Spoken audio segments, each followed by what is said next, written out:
Why don't we begin with introductions, and first of all, welcome. And why don't we start with double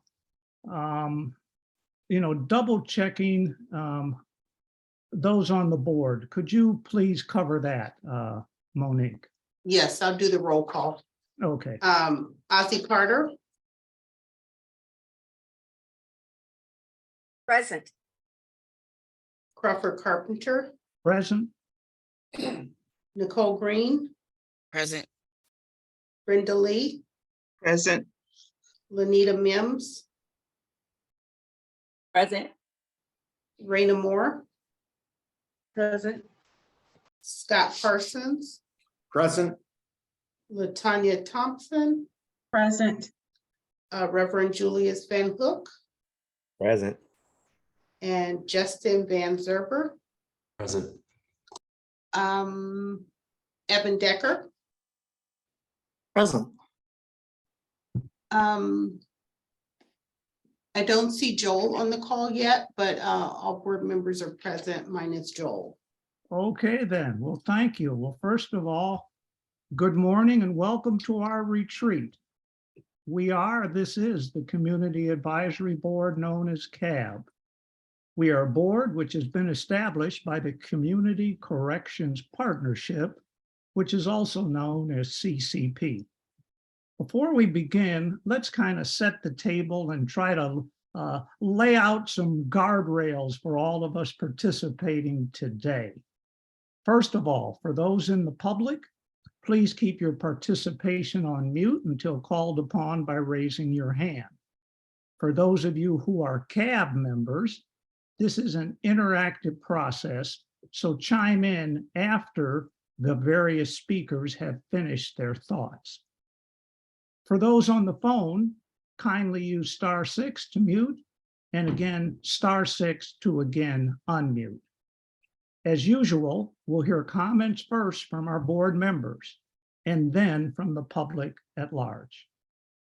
Are there any other outside introductions? Could you call those out? I believe we have a few others. Would you be kind enough to call those individuals out, Monique, and they can add further clarification in chat?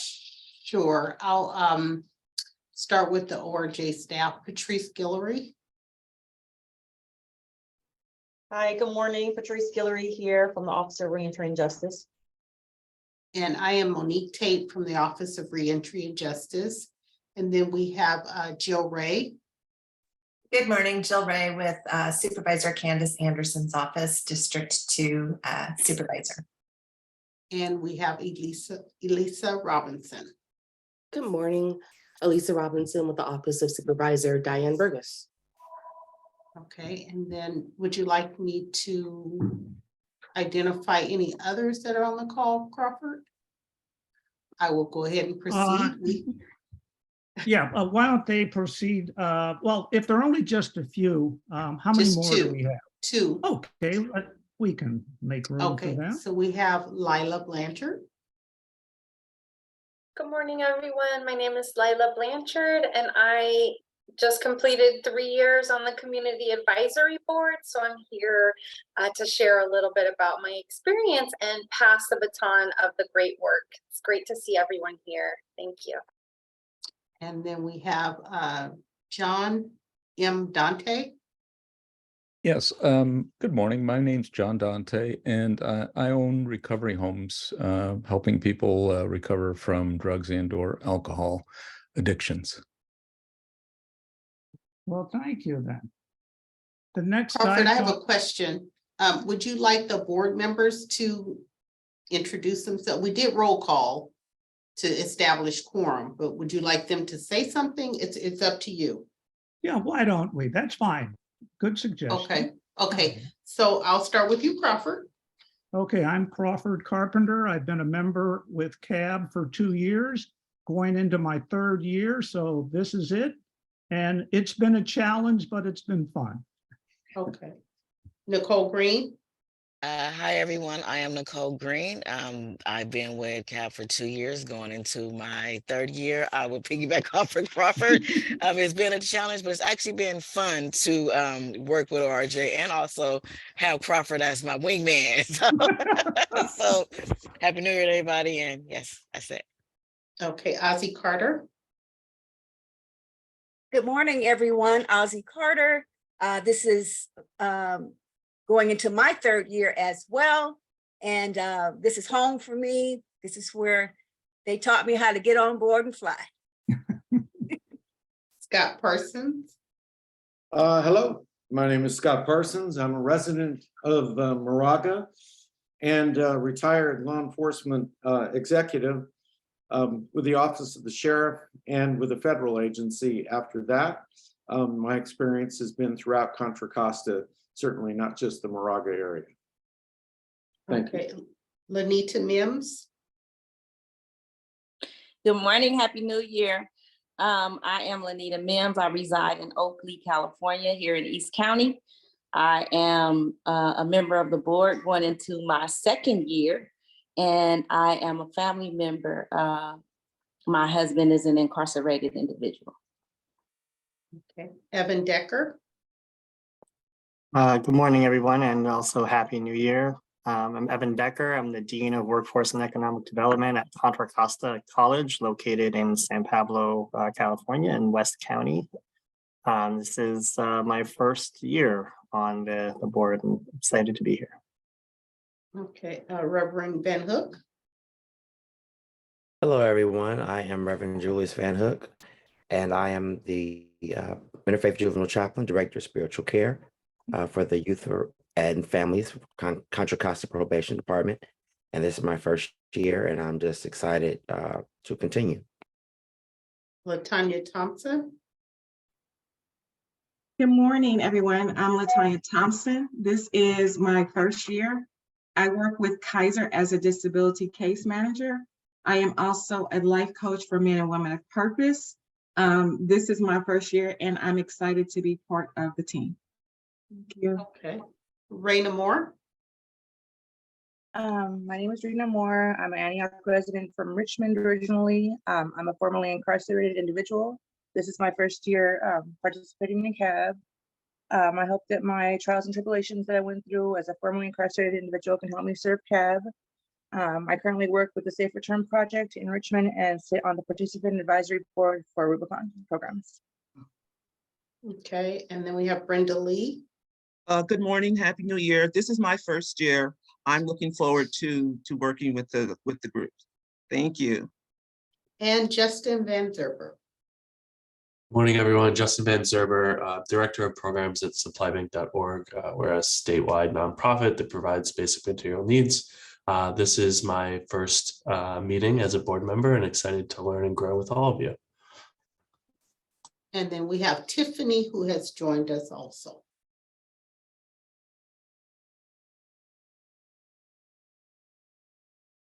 Morning, everyone. Happy New Year. All right, that concludes the people on the call, Crawford. Okay, well, thank you. Let's move to the next item on our agenda.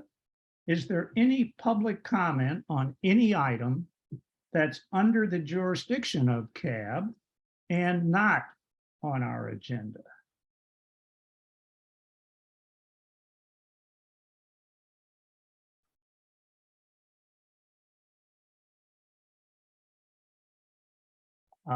Not hearing anything.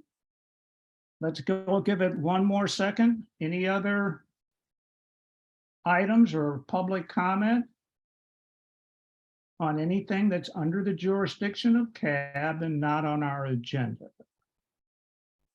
If not, let's move to the next item then, approval of the record of actions from our December 8th meeting. Would you kind of just scan through those?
I would like to make a motion for the approval of the minutes from the Community Advisory Board for Thursday, December the 8th, 2022.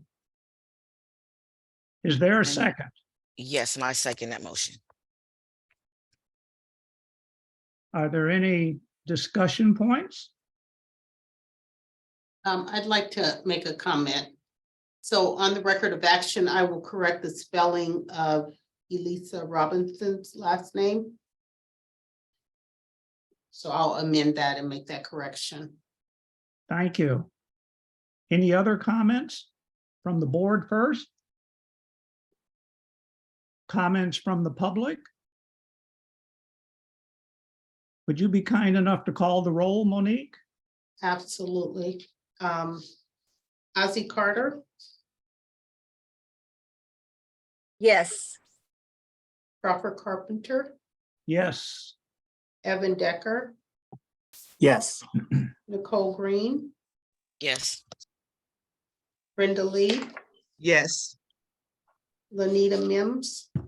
I'm gonna abstain because I was not present. Okay. And Raina Moore, Yes. Scott Parsons, Yes. and Latanya Thompson, Yes. and Reverend Van Hook, Yes. and Justin Van Zerber. Yes. Motion carries. Thank you. Okay, guess it's time now to move to the business at hand. And the business at hand now is our annual retreat. Would you please put up those slides, Monique? Yes. All right, Yes. thank you.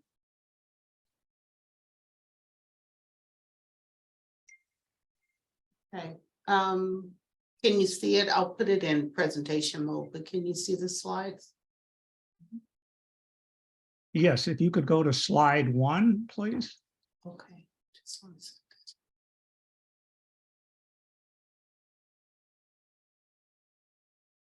All right. Why I'm don't gonna we put get- it in presentation mode in just 1 second. Display or view.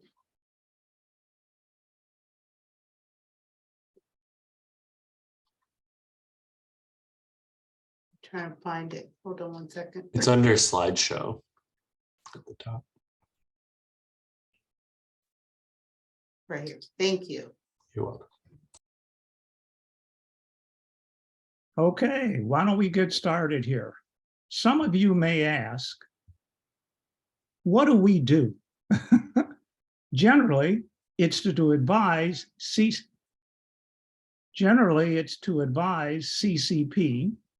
by assessing the implementation of the County Reentry Strategic Plan. You'll learn more about that as the day progresses. During the course of the next 2 days, we hope to enlighten you further and expand your knowledge of what we are all about. Slide 2, please. During the day, there will be an opportunity for you to reach out to past members, such as Nicole, Lila, Ozzie, Scott, Lanita, Reverend Van Hook, and Joel. These are our past members. And all of us will do our best to relate firsthand experiences as to how we approached CAB's work last year. Patrice will provide a historical lens, framing AB 109 and ORJ from a staff perspective. Could you please go to slide 3? Monique, I think your slides are kind of out of sequence.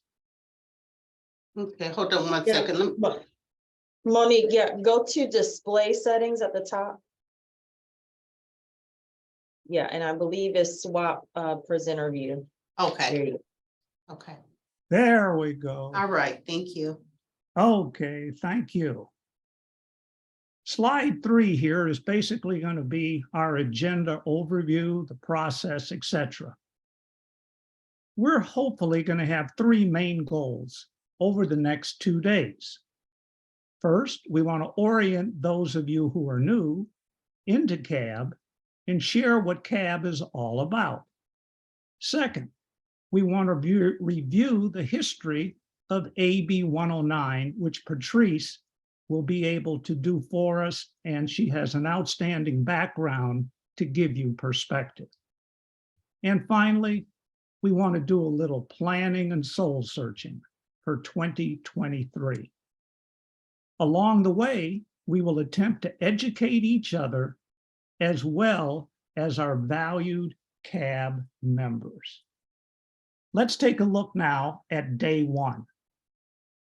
Day 1 is an area where we will be learning and clarifying, building relationships, developing a common understanding of the history of CAB, AB 109, and local justice reform efforts. We'll conclude the day with an intro into the budget. Now moving to day 2. Day 2, what we'll do, we'll start off with a brief recap, naturally, of day 1. We'll discuss CAB's priorities and accomplishments and attempt to form a structure for 2023. In order for this process to be meaningful for all of us, we would ask for your active participation while we explore and build on shared knowledge. Questions will be most welcome. Nicole, the next slide is yours. The floor is yours, Nicole. Slide 4, please. Thank you, Crawford, so much. So as you can see, we have a lot of things in place for y'all. But before we jump into all this awesome information, we want to start off by having a little bit of fun and do an icebreaker.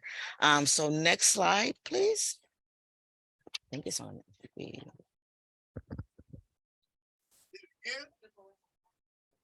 So actually, Nicole, I think I typed it on that slide, so. Oh, okay, no problem. I didn't even see information that.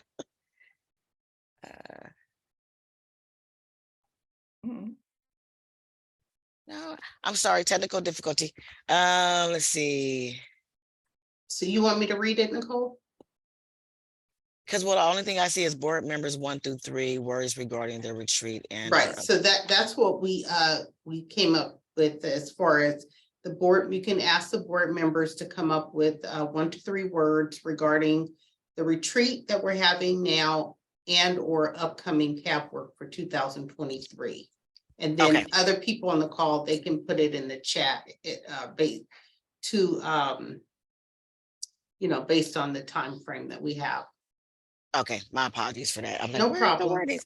Okay, so sorry about that. So again, we just want to have that discussion, and we'll start off with the board members. Our goal this retreat is we really want the new individuals to understand, CAB and our experience from being part of this being part of CAB. So if at least 1 or 3 board members can give, a few words regarding the retreat and any or upcoming CAB work for 2023, that'd be awesome. Is any current CAB members? I'll start.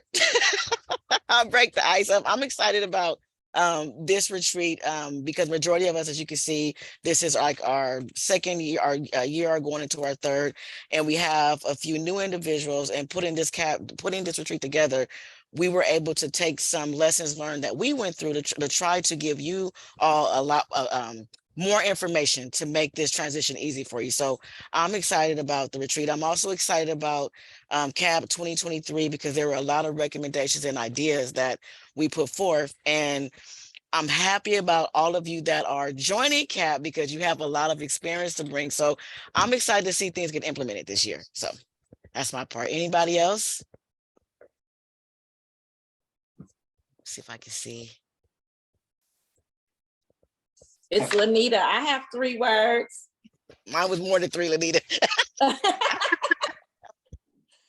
I want to see you hit the nail on the head. Implementation, inspiration, and unity. Thank you. Anyone else? This is Evan. I also have more than 3 words, but it's a open heart, open mind, and progress. Beautiful. Thank you, Evan. Any other board members?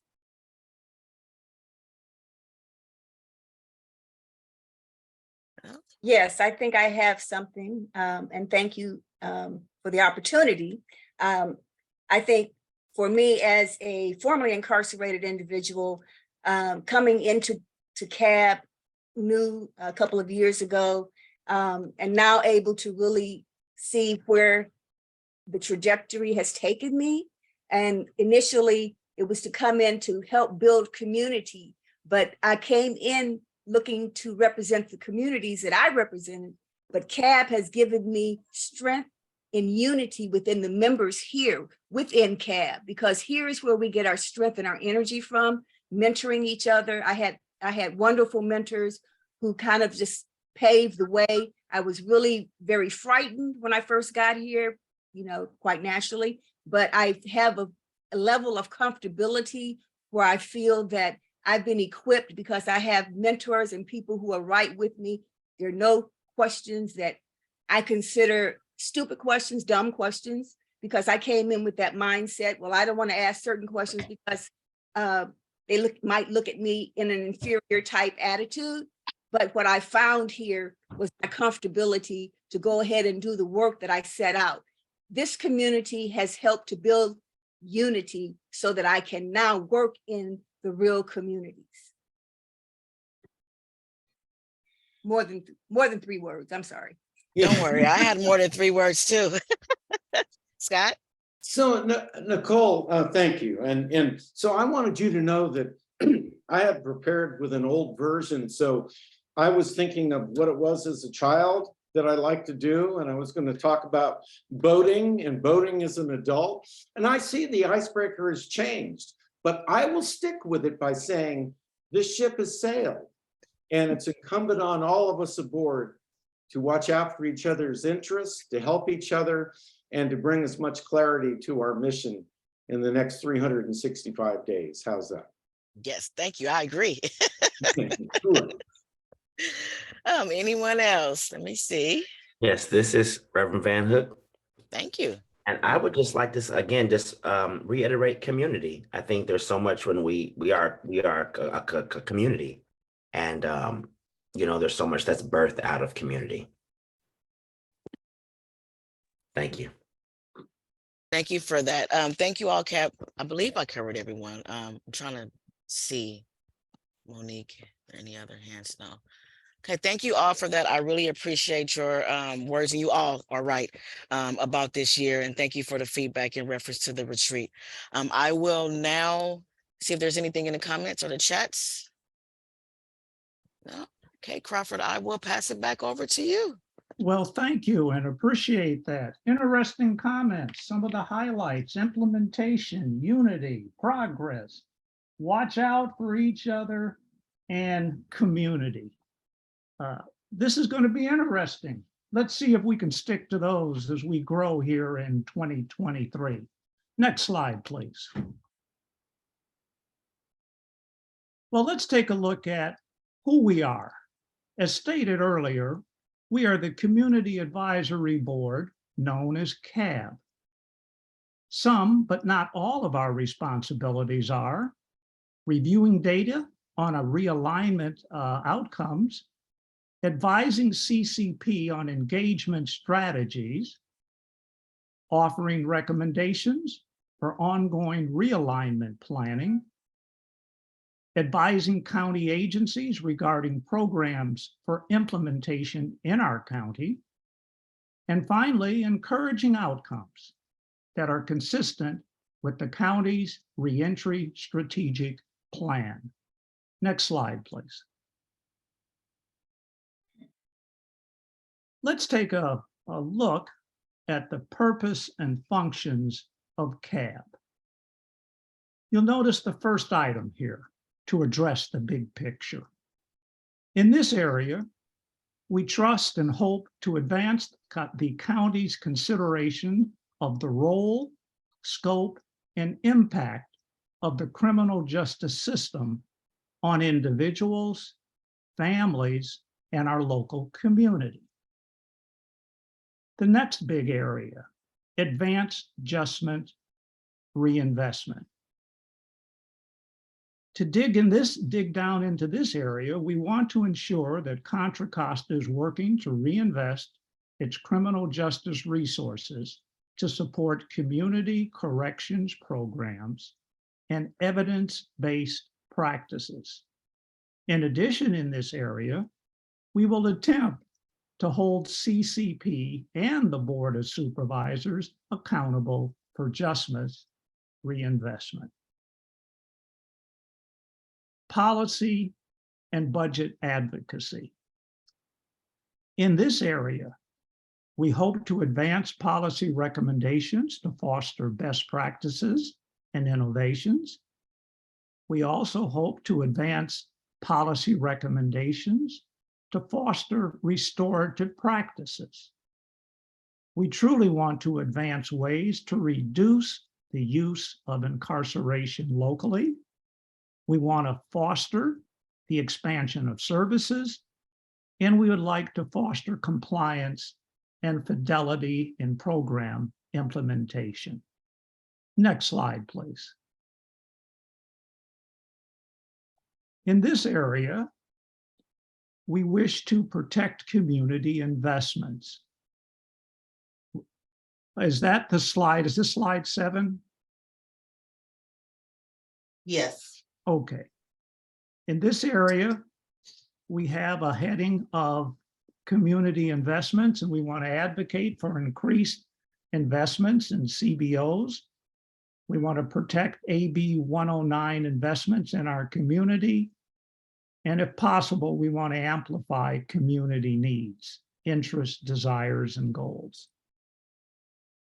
CAB will also serve as a watchdog and kind of spotlight certain items. In this specific area, we want to protect and safeguard AB 109 revenues and investments. We want to serve as a watchdog, that is creating a scorecard of CCP and AB 109 implementation. We want to question, examine, and challenge the budgets that are presented. And then finally, under this area, we want to advocate for better research and evaluation than we're getting. In the area here, or the heading of gathering and providing information and communication while engaging with the community, we want to build stronger relationships with our community to educate them on what's happening regarding AB 109. And of utmost importance is we want to receive input. We want to improve public access to information on AB 109. We want to influence decision makers to increase transparency of AB 109 budgets, activities, and data.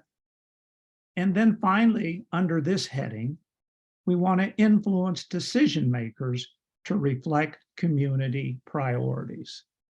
Next slide, please. This slide here is basically our flow, and it's our structure. Please note, on the far left, we are a 15-member body. We live and work in Contra Costa County. We have 12 voting members, of which the 12 of you that are here, the 12 of you that are here are currently participating. And we have 3 alternate members or slots, and those are yet to be filled. Moving to the next area here, we have 3 standing committees. And those committees are programs and services, outreach and community engagement, policy and budget. And note that these were established by CCP in 2012. We formally advise CCP on the implementation of the realignment plan annually. And we do this with policy recommendations and with the community programs budget. CCP is responsible to and makes recommendations to PPC. PPC then takes those recommendations to the Board of Supervisors. In effect, this is how our recommendations would flow.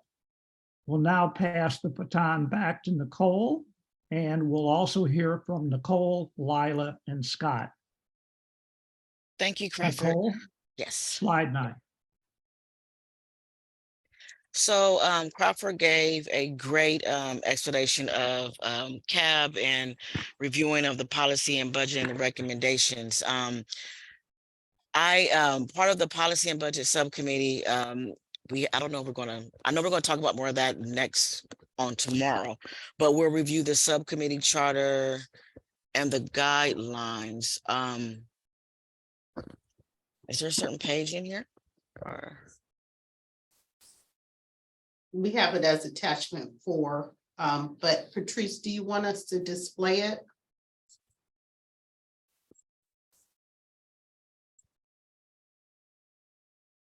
Sorry, yes, if you stop share, I can then pull it up. Okay. So the charters are in attachment 5 in your CAB operating guidelines. and it starts on page 50.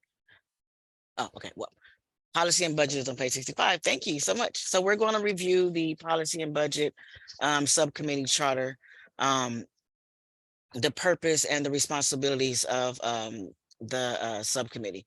So the purpose of the policy and budget subcommittee is to assist the CAB in making policy and budget recommendations to advance effective use of the AB 109 funding and distributions. More detail will be provided later on in this retreat about the AB 109 funding and regarding the committee in depth. Responsibilities for being in this committee is we work to collaborate with CAB related work in groups and committees. So we work with the other committees within CABs for their part, because you'll learn later on that each subcommittee plays a very, very important role in CAB. We develop a policy agenda and make a recommendation as it relates to the reentry program services and populations.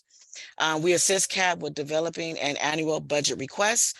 We analyze and make recommendations to improve departmental budget development reporting and analysis, identify financial needs for training and consolidation for the CAB, other responsibilities and functions that advance the committees and the CAB's purpose.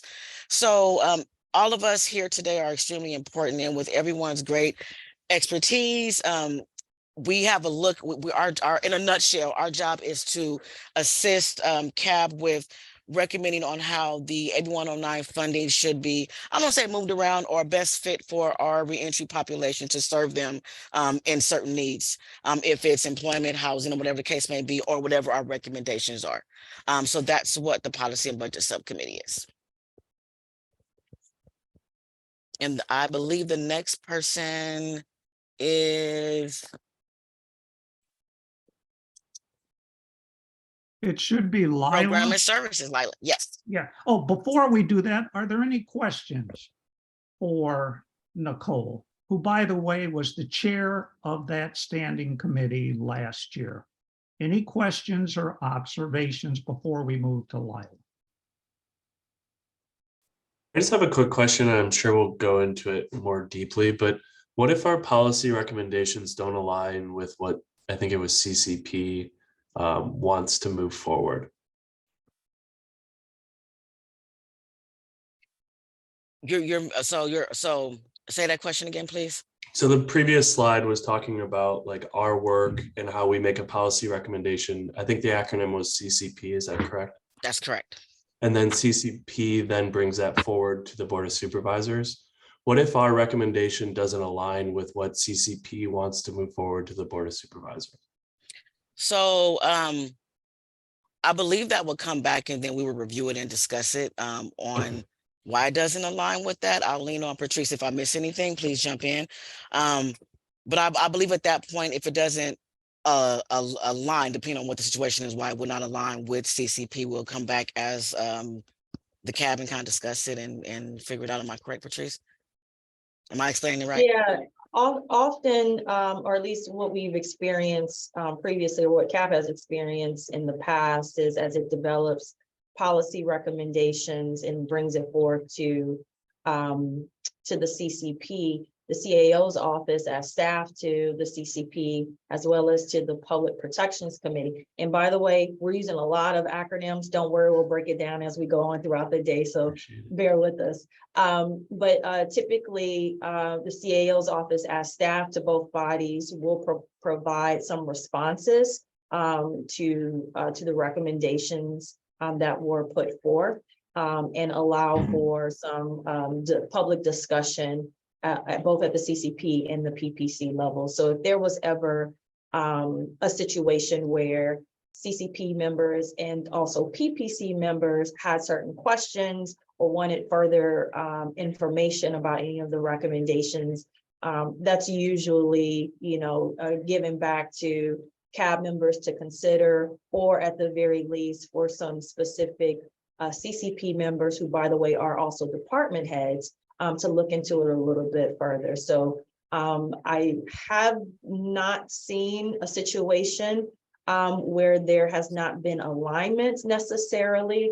There have been debates, I would say, around funding allocations, and ultimately, CAO's office kind of give the final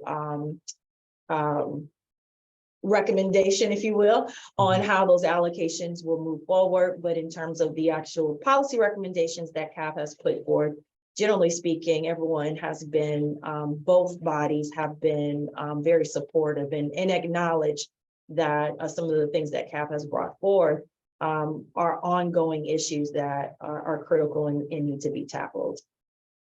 Awesome, that's wonderful. Thank you for the clarification. Lila. Hi, everyone. Hope it's going great for folks. If you need to move around a little bit while I'm talking, that totally works for me.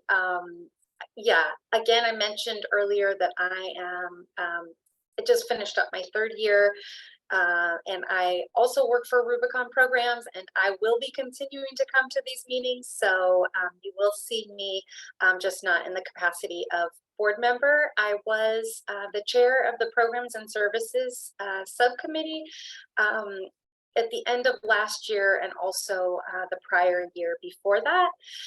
And so you can see here a general description of the Programs and Services subcommittee. If you are coming on to the board with a passion project, or a people group that you feel like definitely needs more service and attention, this could be a great committee for you. I know that we'll talk more and give a little bit more of a pitch potentially later, but I did just want to lead with that the overall purpose of the Programs and Services Committee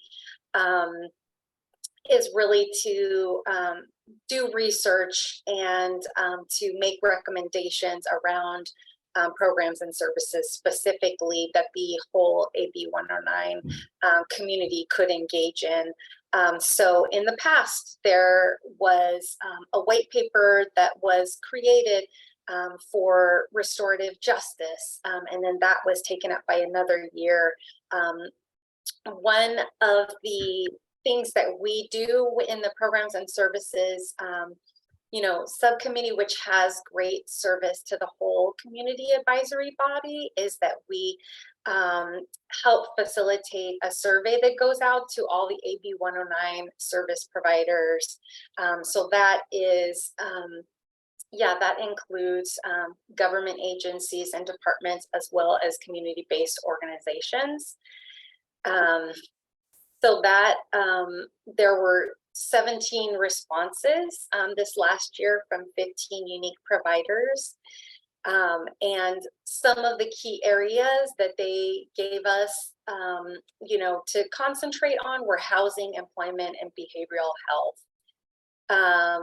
And areas that programs were currently growing in, which is also good to know about, were increased or wanted to grow in or are growing in, were increased capacity for service delivery, MHET program expansion, and mental health and substance abuse counseling, and housing and services partnerships. So there's a little bit more information that came out of that survey, and barriers that the broader community of service providers wanted us to be thinking about. Those are client engagement, staffing issues and retention, a lack of clinicians, and then ideas for future development are housing, behavioral health, and pre-release planning. A recommendation that I do have for the Programs and Services Subcommittee moving forward is to really try to pick one issue that you're going to go deeper with at the beginning of the year as early as possible. You've heard folks mention, I think the train has already left the station, Scott said. I think about like redeeming the time, meeting once a month. The time moves really quickly, and the first year often is really a growth opportunity for folks on the board to learn and to figure out how things work. And so I would recommend for folks coming onto the Programs and Services Subcommittee that if you would like to have a contribution in a specific program or service that you'd like to recommend at the end, that you start as early as possible. So as far as the charter here, yeah, you can read that, and please do feel free to ask me or other folks who have been on the committee before questions. Nicole's also been on the committee, Lanita, and others. So thank you so much.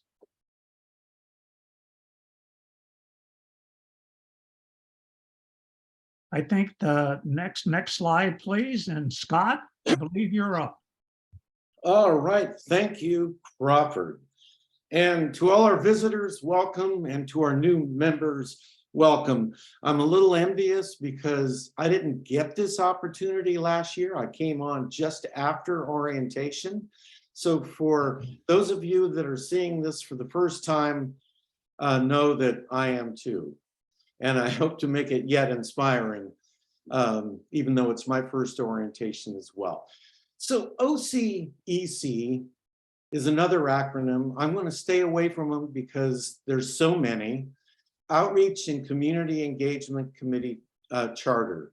And you'll see here, and I'll just kind of look to OCEC's purpose will be to achieve through the development of outreach, community engagement, and communication strategies. The OCEC will aid CAB, the greater body, with developing and recommending communication outreach plans to reentry stakeholders, returning residents, and families.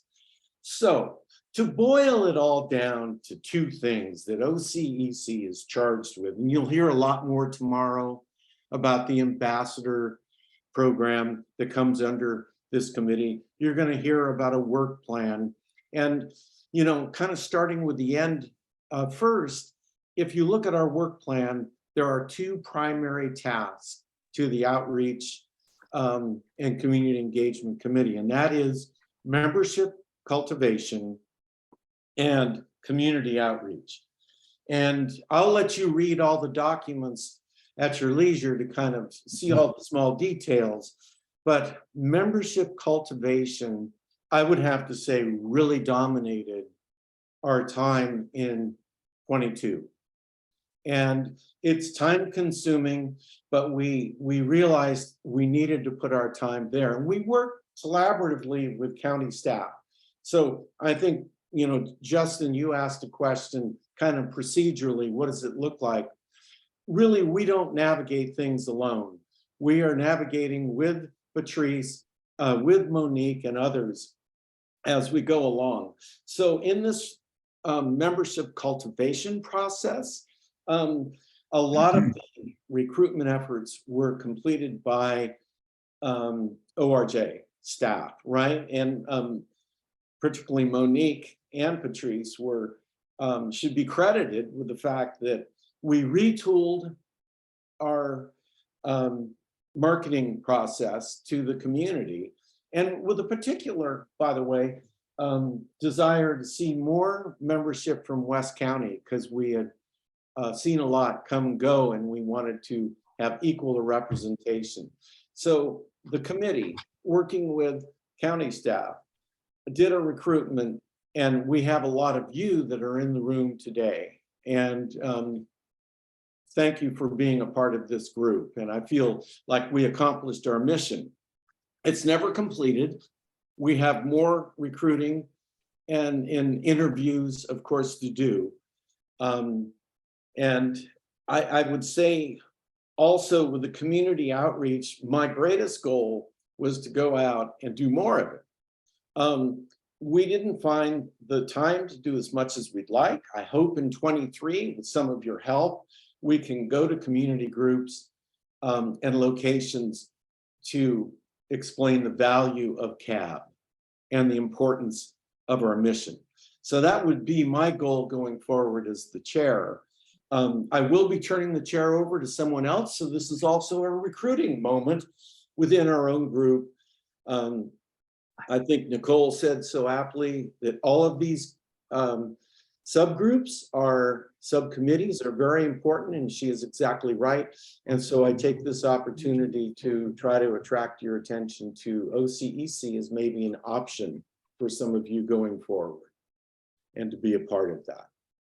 So I'll end on that. And thank you very much, Crawford. Okay, well, thank you very much, Scott.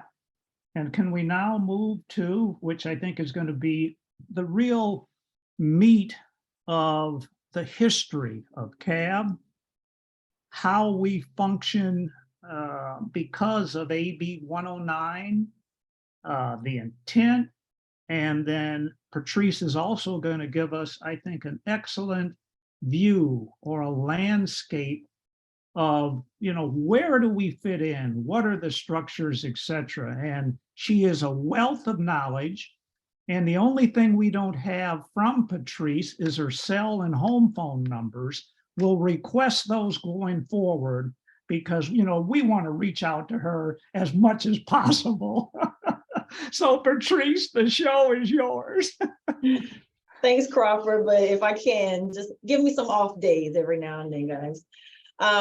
Again, my name is Patrice Giller. I'm the director here of the Office of Reentry and Justice. We are a fairly new unit to the probation department, and I'll go a little bit more in depth about our office a little later today. But as Crawford mentioned, I want to spend some time just giving you a brief overview of the history of AB 109 and its legislative intent. We have a number of different reference docs that are attached to this agenda for today. We won't go through all of them, but I would encourage you to look over some of those documents because they will certainly help ground your knowledge around public safety realignment, how it's made an impact here in our county, as well as shaping the work of CAB over the last several years.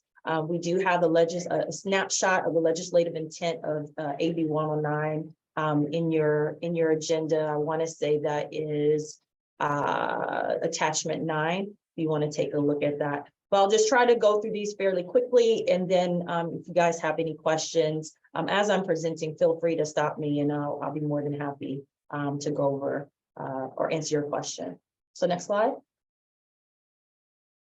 So when we think about, or when we typically talk about AB 109 and public safety realignment, we usually think about this as a response to mass incarceration, right? AB 109 came into existence in 2011, and at that time here in the state of California, the state prison system was certainly booming with so much overcrowding in all of its prisons. And this wasn't unique to the state of California. All across the country, we were seeing massive numbers of individuals who were within the incarceral state.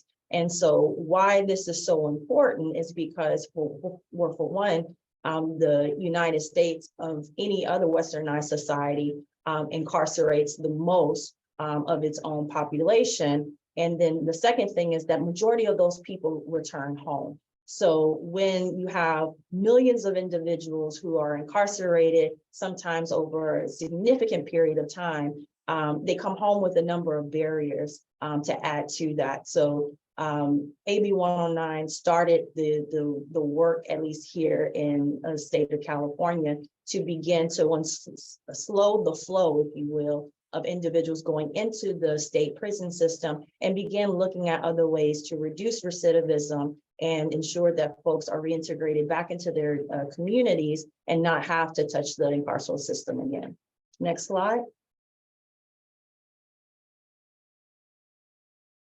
So what really prompted mass incarceration in our country and what's its impact?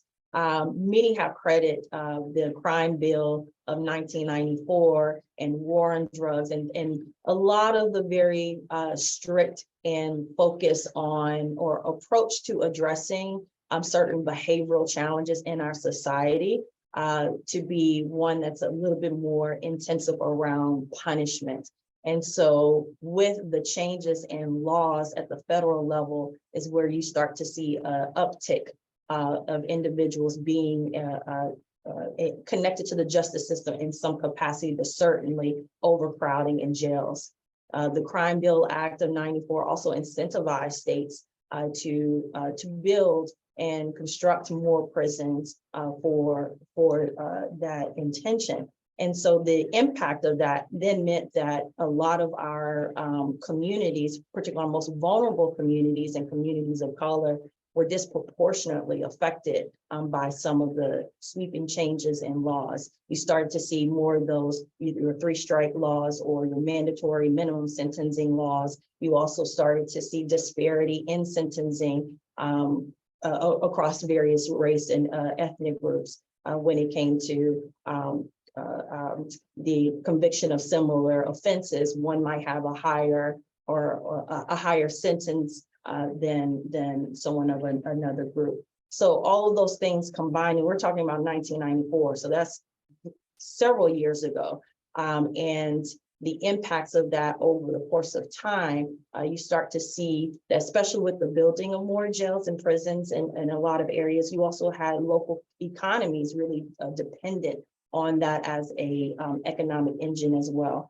So in California, we're starting to see the pendulum swing the other way, to look at other avenues to take some of that, to revisit how we address crime and public safety in our communities and find other means to provide more rehabilitation, more support for reintegration, and ensure folks that are entering into the criminal justice system, regardless of whatever need that they have, make sure that those needs are met in order to prevent further engagement in the criminal justice system.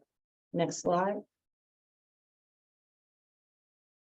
So AB 109, also referred to as public safety realignment, what it actually did was that it transferred the responsibility of individuals who were convicted of felonies that fell into a category of non-violent, non-serious, and of non-sexual offenses from the state prison system down to the county level. With that transition, also then meant that fewer individuals are sent to the state prison system. And then for those who would be serving what we call split sentencing, those who would serve some time in the state prisons were then released under community supervision, which then meant probation departments across the state were going to receive somewhat of a larger caseload than what they were accustomed to before AB 109. With that transfer also meant that there was a transfer of resources as well. And we'll talk a little bit about the money later in this presentation. But with that, it incentivized counties to look at evidence-based practices around community supervision and ways to reduce recidivism, again, reducing the flow back into the state prison system. The benefits of that, I can at least say for here in Contra Costa, is that it really set the foundation for us to rethink how we support individuals who come home from incarceration. And it has laid the foundation for establishing a system of services specifically dedicated to supporting one's reintegration and reentry. Here in Contra Costa, the Community Advisory Board was established. Not every county has its own Community Advisory Board, but every county has a Community Corrections Partnership, the CCP. There's another acronym for you, right? Well, we talked a little bit about CCP earlier, but in that body is really charged with oversight of the county's AB 109 realignment implementation plan, as well as advising the Board of Supervisors on AB 109 funding allocations across the county.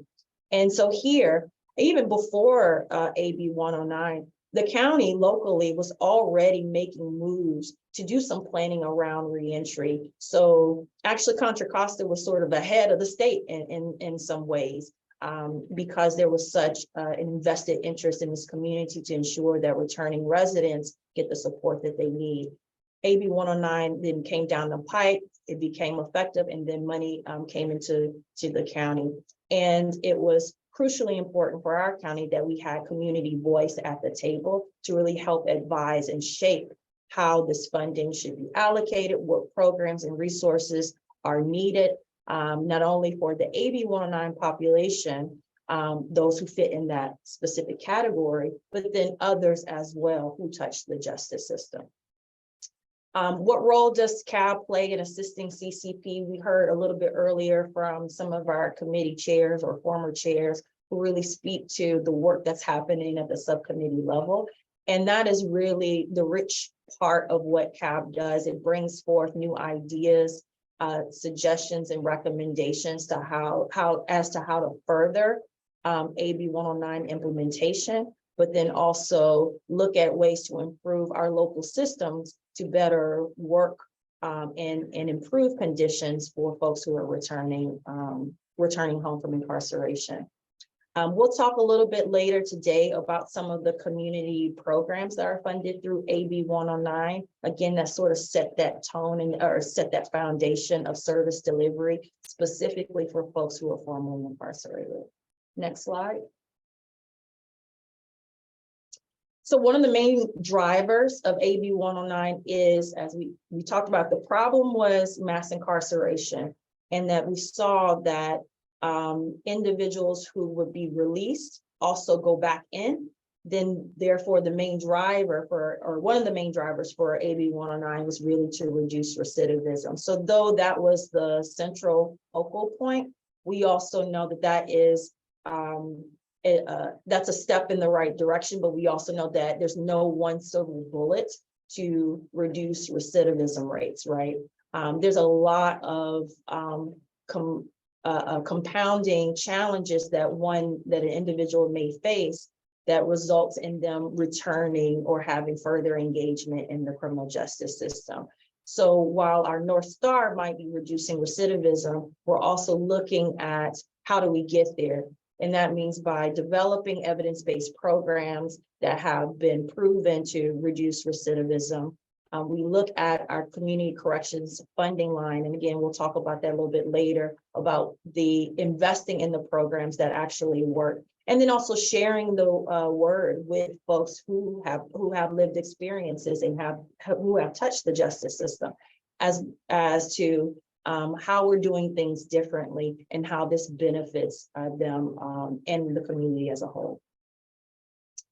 Next slide, and that might be, or actually, yeah, I'll pause here before we jump into the local landscapes. Are there any questions or any comments that folks like to share, given what I just raised with all of you?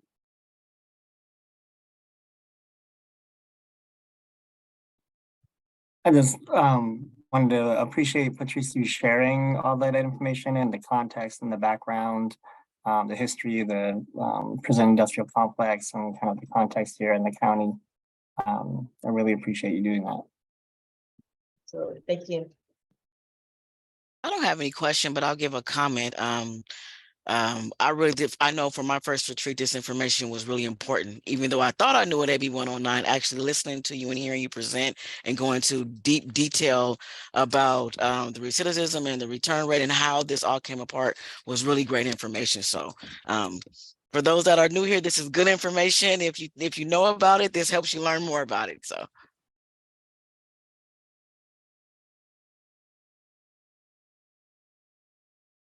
Great. Well, if there are no further comments or questions, we'll dive deep into our local landscape and structures. So next slide, please. We take the opportunity to give you sort of an overview of Contra Costa County governmental structure, right? So you can understand where you all fit or the work that you do, where it is, where the levers of influence, so to speak. Here on this chart, and hopefully you all are able to see it, but this is just a quick snapshot, right, of how our county government is structured, the various departments and agencies and I know I'm missing even more, but this is, just again, a snapshot. I'd like to draw your attention to the far left under the bucket of public safety. All of these agencies, with the exception of animal services, are key leaders and criminal justice actors that have an influence and are also responsible for elements of the implementation plan for AB 109. And we'll go a little bit more deeply about that. Each of those agencies also have a seat on CCP, and they also sit on the executive committee of CCP, which is the portion of the body that makes the final, gives the final vote in deliberation on recommendations for AB 109 funding allocations. But we also, in tandem with the public safety agencies, we also have health and human services in that area, some of the agencies that also have a stake in this work. So on our health services side, mostly you'll hear from behavioral health in our homeless services division, which is health, housing, and homeless services. We often refer to them as H3. And then on the employment and human services side, we have our workforce development board and all of the staff there in EHSD, Employment Human Services Department, that provide or support individuals in accessing public benefits. Okay, so again, just a quick snapshot here. And as I'm going through this, please feel free to stop me if you have any questions. Next slide. So at the very top of that last slide, we saw the board of supervisors. Here are our head honchos, hence the heads on the map here. This is a quick overview of our supervisoral district map and all 5 of our supervisors. They just recently went through a reorg meeting where different supervisors are now have different positions on the full board, as well as kind of some shakeups in the subcommittees that they are standing committees that they're a part of. I do want to draw your attention to Supervisor Carlson, who was our newest supervisor to the board. He came on, the supervisor prior to him was Supervisor Karen Mitchell. She had, I guess technically, would it be considered retired? I don't know if that's the right word, but anyway, she didn't seek re-election. That's what we'll say. Yeah, she retired. Retired. Okay, I'm using the right term. She retired. So we have Kim Carlson, who is our newest supervisor. And the good thing about seeing these faces and understanding our members of the Board of Supes is not only you understand who our decision makers are here in the county, but ultimately for you guys as CAB, you will engage in your community, your ambassador program, and you typically have an opportunity to meet with all of them to share with them your perspectives on where you feel the reentry system can have some improvements or whatever the case may be. So these are our supervisors here in the county and where their districts are located. Next slide. And these are the standing committees that I mentioned earlier. Each supervisor sits on a number of different standing committees, and each standing committee has a maximum of 2 members on that committee. The public protection, which is this top blue box to your left, is what we call the PPC, right, or the Public Protection Committee. This is the next step up from CCP, where a lot of conversation and discussion around issues, policy recommendations, budget considerations around all things public safety related go to this committee. And public safety is broad in our county, right? It's not just simply focused around criminal justice, but is also focused on, emergency services, animal services, things of that nature. Jill, I see that your hand is up. Yeah, I was just going to add in the hiring outreach is being morphed, and I bring that up because I think it's an important point at this point in the fabric of our reentry. Is the hiring outreach was to ensure that we have a diverse population in our county employees, and that's morphing into more of an equity committee that will be connected with the Office of Racial Equity and Social Justice that was just created. And so that's new, Patrice. I know you guys probably don't have news on that yet. Great, thank you. And we have a link here too, where you can visit the county's website to see updates on the standing committees and who sits on those committees. So I'm guessing for public protection, Jill, do we have word yet on if there was some shifts there? Previously, it was Supervisor Candace Anderson and Supervisor Glover. Yes. Any So changes there? Okay. With Chair Joya making the decisions, he's put himself back on public protection along with Supervisor Glover. So Supervisor Anderson is no longer on it this year. Got it. Okay. So there you have it, folks. Breaking news. We have Supervisor Joya and Supervisor Glover who are members of the PPC. Okay. Next slide, please.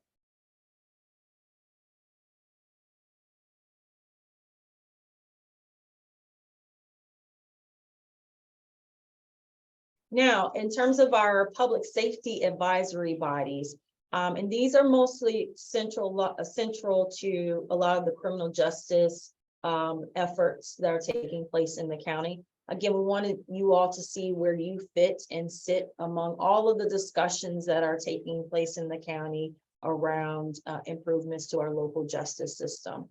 So on the far left-hand side is a snapshot of our Juvenile Justice Coordinating Council.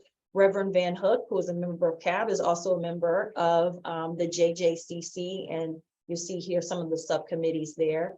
It's a pretty large body that advises the county, again, on improvements to the local juvenile justice system. And then we have, obviously, related to our AB 109 public safety realignment, our community corrections partnership, also referred to as CCP. You all are a subcommittee to the CCP, as well as a quality assurance committee, which really looks at research and data and ways to improve programming and services in the county. We do have a CAB member that is a representative that sits on the Quality Assurance Committee that we also refer to as QAC. You see here as well that CAB has 3 subcommittees, which we talked about a little earlier. And then the third advisory body that advises the Board of Supervisors here is the Racial Justice Oversight Body. It's been in existence now. Gosh, I guess it's going on to its 3rd year. And this is a fairly large body as well, that's looking at ways to reduce racial disparities in our local criminal justice system. And these are the subcommittees on that body as well. In the past year, CAB members have attended the racial justice oversight body meetings. So there's a lot of cross, what's the right word for it? Cross engagement, I'll say that, from CAB members who are really interested in reentry and justice efforts.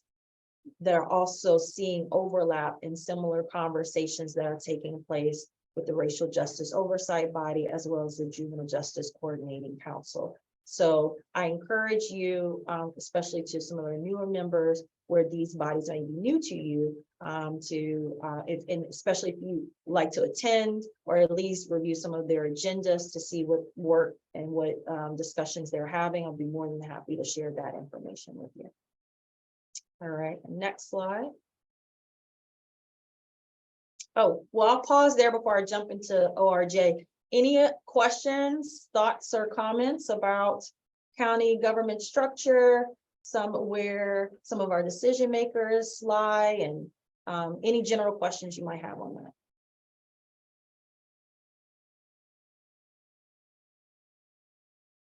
Just add, Patrice, at one point you said as CAB members, we have the opportunity to meet with the supervisors. Is that something that happens annually as part of their schedule? How does that invitation occur?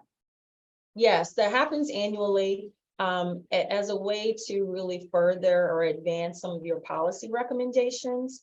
You all engage in a process where you call the ambassadors program, where you meet with each of the members of the Board of Supervisors, as well as CCP members, who again are department heads of some of the agencies I showed earlier, sharing with them some of the things that you'd like to see the county move forward on, or at least provide some funding towards some of those efforts. And yes, that happens on an annual basis. And during tomorrow's meeting, we'll hear a little bit from folks about their experience having their ambassador meetings with various decision makers. Great, thank you so much. Mm-hmm.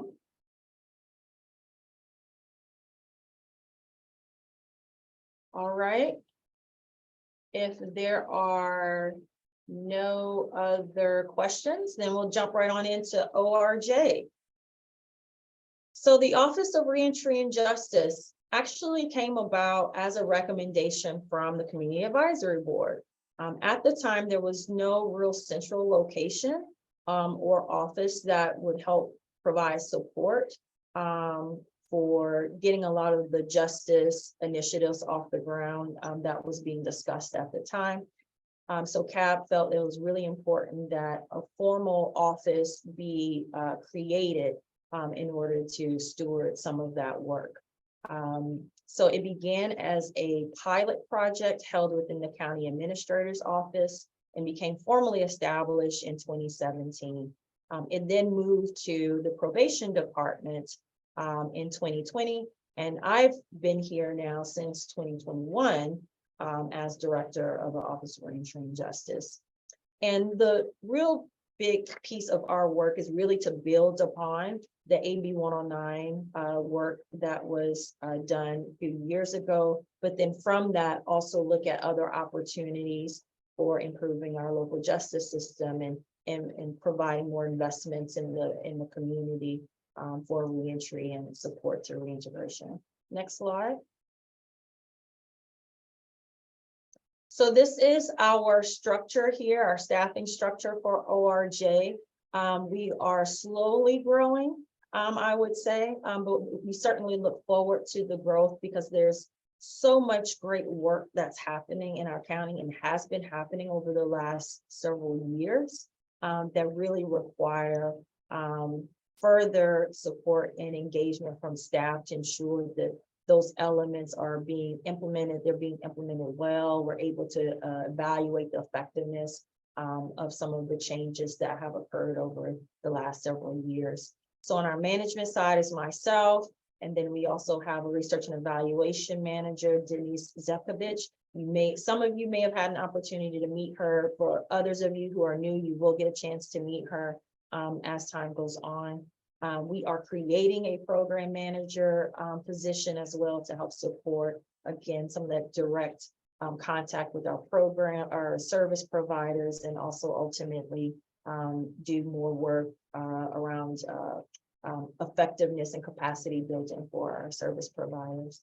We have our program coordinator, Monique, who's here. And we just recently, in the December CCP meeting, where there was deliberation on funding out AB 109 funding allocations for fiscal year 23-24, CCP approved our request for hiring an additional program coordinator. So we look forward to doing that in the next fiscal year. We also have an admin person. Currently it's vacant. We're hiring for that. And then we're building up our data and evaluation side of the house. Research is really critically important to the work that we do. And so building up our own research team or data and evaluation team has really been one of our greatest wins and points of growth for our office. So that includes Christina Jackson and Kimmy Asio, who are our planner evaluators. They're the ones that crunch the numbers and help us understand the analysis of data that we receive.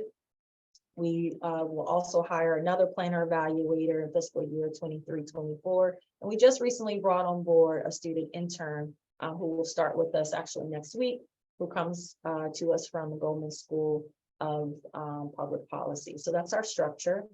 Next slide. And here are some of our responsibilities. Now, I know it looks like a lot here, so don't feel too intimidated, like, whoa, you guys able to handle all that?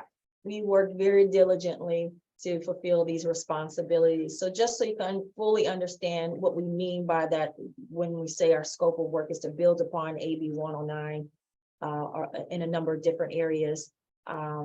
That means we coordinate around reentry services. We facilitate collaborative efforts around developing policies, improving operational practices and supportive services.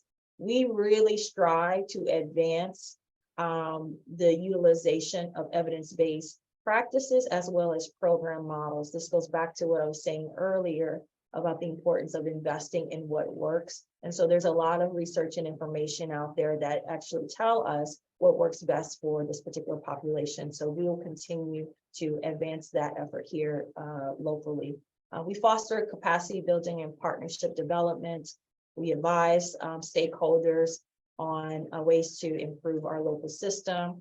We conduct procurement processes as well as contract management for our community-based service providers in the area of reentry. We support pursuing funding opportunities to develop new initiatives. We support legislative advocacy. We manage data collection and evaluation of services.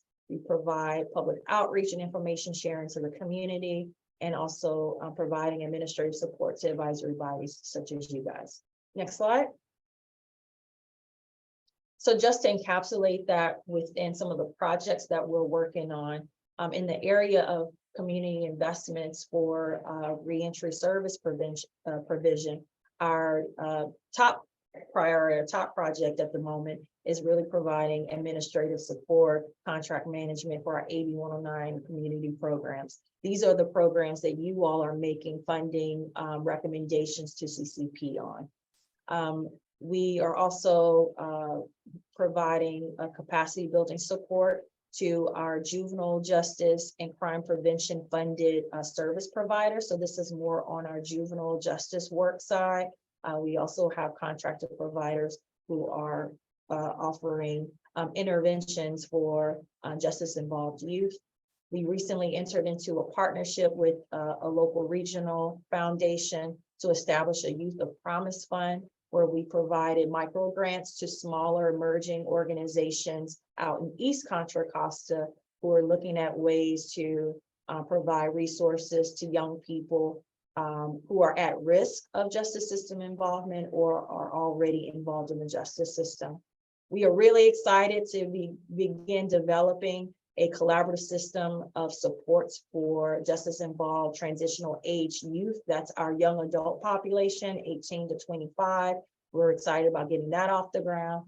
And as Lila alluded to earlier, we're looking forward to launching our restorative justice initiative effort. This is Measure X funded dollars. And for those of you who may be unfamiliar, Measure X was a sales tax ballot initiative that was passed by Contra Costa voters back in 2020. And it is providing a lot of funding to the county, but it does call for some specific uses. And so in the realm of public safety, we were afforded the opportunity to implement a restorative justice project with Measure X funds. Next slide. Other projects we continue to engage with our local partners around AB 109. We host periodic AB 109 partners and providers meetings. This includes our contracted community-based reentry service providers, as well as our county partners as well, who have staff dedicated to serving the staff who are dedicated to providing resources to individuals who are returning home. We, on an ad hoc basis, provide staffing support to our Juvenile Justice Coordinating Council, particularly on some of the recommended initiatives that they like to see go off the ground. For example, the Antioch Community Foundation partnership, where we created the Youth of Promise Fund, that came about as a result of the Juvenile Justice Coordinating Council wanting to see some of its funds, or at least 10% of its funds, be utilized toward prevention efforts. And so we're able to actualize that through our partnerships with the regional foundation. We provide ongoing support to the Racial Justice Oversight Body.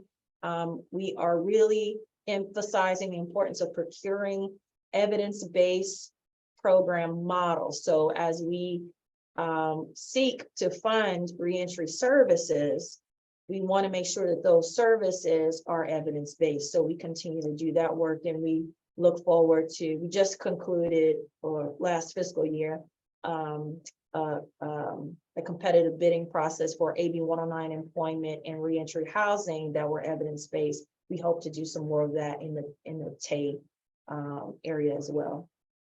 With our graduate intern coming on board, she will help us develop an evidence-based program inventory that's specific to Contra Costa. So we're really looking forward to that. And eventually that will inform the type of services that we want to procure. We've been engaged in a performance-based contracting effort, departmental-wide, again, with the emphasis on shifting our service delivery to one that's data-driven and evidence-based, or at least evidence-informed.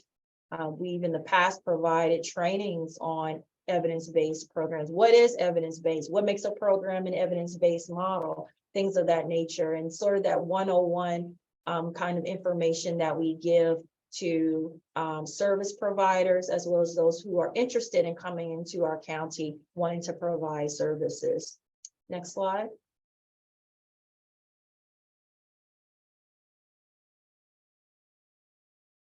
And lastly, I can't share enough how much we are really proud of the work that we're doing and growing in the area of data analysis and evaluation. So that way we can formulate better partnerships. I shouldn't say better partnerships, but I'll use the word that's here, more strategic partnerships that will lead to system improvements.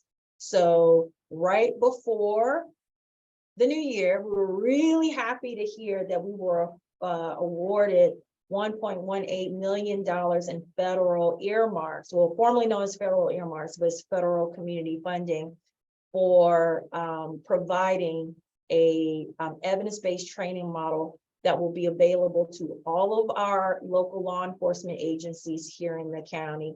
It's a training model that's provided through Strategies for Youth, and it is tailored for training police officers on youth engagement and understanding adolescent development. We have reached out to law enforcement agencies in the past to just gauge their interest And overwhelmingly, folks were really on board with this. And so we did this in partnership with the Sheriff's Office, and we're really excited to hear that we received this funding. And so we look forward to implementing this and start getting departments involved and trained up. We're participating right now in the Familiar Faces Initiative. This is brought about through the National Association of Counties. We're super excited that our Supervisor Candace Anderson, was selected among a slew of leaders from various counties across the nation who are looking to further how do we best integrate data between our criminal justice system and our healthcare system. So we'll continue to get consultation and better learning around how other places, models where this exists in other places, and how we can bring this here to Contra Costa. Soon we'll be releasing a 10-year adult trends report and analysis. Given that AB 109 has been in effect now for 10 years, the marking of that anniversary, we want to show what that has meant for us in our county over the last 10 years. So our data and evaluation team have been working feverishly to put that information together. And we are excited that that will be coming out early this year. We're working with our providers to integrate what we're calling or what is called the risk needs and responsivity assessment tool. Again, this is an evidence-based tool to better understand when individuals are coming through our reentry services system, when they're accessing services, are we matching them well with the appropriate services given their needs? So we look forward to integrating that into our data system, our shared data system that all of our providers are part of. And this is in partnership with the George Mason University.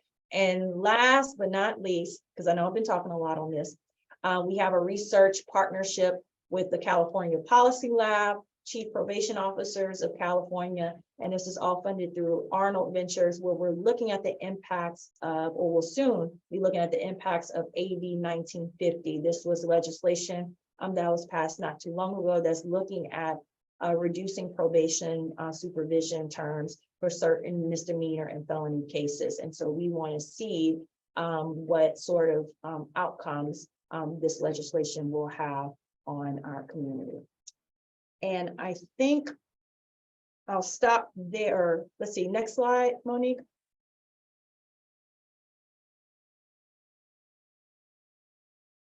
I believe that's the end on this one. Yeah, so Q&A, perfect timing. Any questions or comments on anything that was shared so far, or any general questions you guys might have of the Office of Reentry and Justice?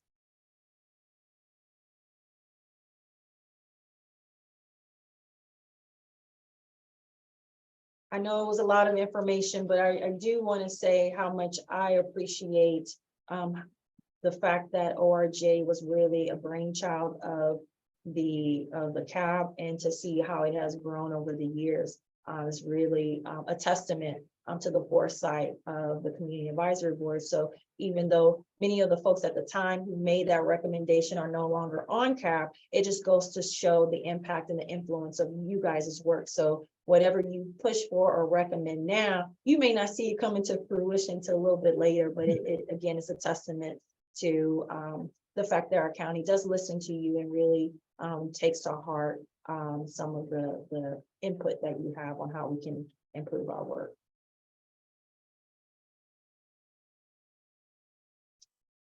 Okay, if there are no other questions or comments, either I can turn it to you, Crawford. I know we have a break coming up pretty soon. Yeah. Well, thank you so very, very much. And Patrice, just noticing the comments in chat, I think you hit a home run. So thank you. And your comments were welcome and most appreciated. We're going to take a 10-minute break. We're going to start promptly, or a little bit more. We'll give you maybe 14 minutes, 13 minutes. We're going to start promptly at 11:45, and we're going to hit as our subject AB 109 and the money. So looking forward to that. Take your break, and we'll start promptly at 11:45. Thank you.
this, all this will go like, oh.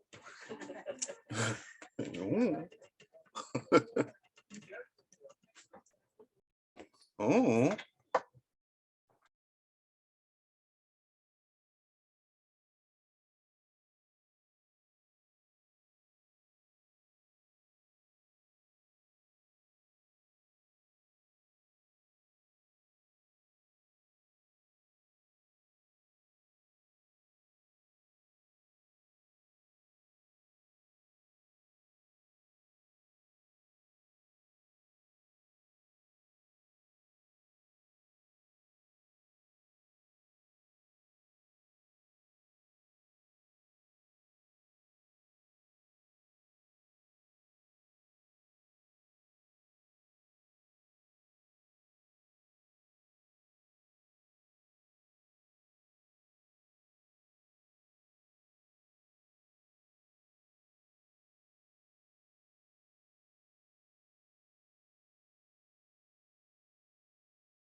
Well, good morning, almost afternoon again. I think we're ready to get started. It's 11:45. We've had a little break. And hopefully we can get a little information now. And this will be from hopefully Patrice again and Nicole. We're going to be talking about AB 109 and the money. So the two of you, if you would move forward, handle the show, and let's begin.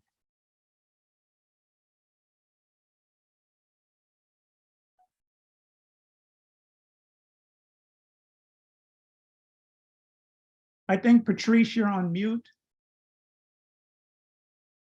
Thank you, Crawford. Thank Hello you. again, everybody. So at this part of the presentation, we'll go into a little bit more detail about AB 109, public realignment funding, and how that flows into our county, and really the purpose and the structure around it. So I wish I had a picture of Tom Cruise, where we could say, show me the money, because that's a little bit of what we'll be trying to do today. Now, there's some somewhat complicated or complex terminology and discussions around budgeting that may take place here. So again, if you have any questions at all, even if it's like, what does that mean? What are you talking about? Please feel free to ask. Governmental budgeting and accounting is not sexy whatsoever. Okay, so it takes some time to kind of get used to and to fully understand. But why it's so important for you all is because you guys typically make recommendations as to how funds should be distributed or allocated, and you advise the CCP on that, who then turns around and advises the Board of Supervisors, okay? So let's go into AB 109, the money. So just some key terms here. And forgive me if this is basic information that you already know, but I just want to be sure that for those who are unfamiliar with some of these terms, that we kind of start from the same starting point. So when we talk about AB 109 funding, we're going to be talking about AB 109 revenue, so the money coming in, right? And then expenses, the actual expenditures, what we're paying for essentially with this money. And then we also talk about AB 109 budget. That is the plan, so to speak, as to how we are going to spend the revenue that comes into our county. Okay, so those are our key terms here. You got your revenues, your budgets, and your expenses. Next slide.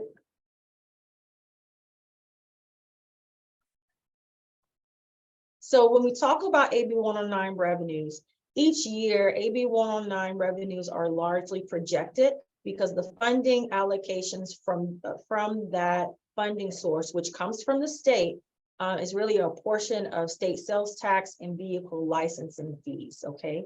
And every year, we're always planning for the next fiscal year. So though we are currently in fiscal year 22-23, which our fiscal years start on July 1, 2022, and June 30th, 2023.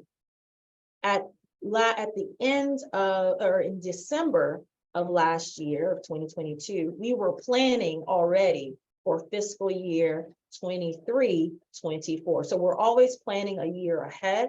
We have projected numbers that come from the state that tells us what we should anticipate in AB 109 funds for the foreseeable future. Legislative bodies, including the Board of Supervisors, approve annual budgets based on these projections. So as I mentioned, you have the CCP, who has its deliberation on how we should spend AB 109 funds.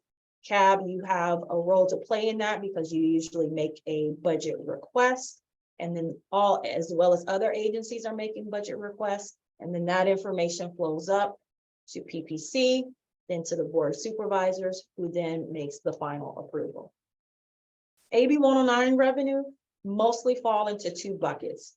There's the base allocation that's set by the state for each county. So not every county is getting the same amount. Each county gets a different amount based on a set formula that they develop. And then there's also what we call growth funds. These are performance-based factors or performance-based metrics related to a county's incarceration and supervision rates. So depending on how well you're doing in terms of reduction in recidivism, with, again, a formula that's set by the state will dictate how much additional funding in this pot of growth the county will receive. Okay, so just keep that in mind. Next slide.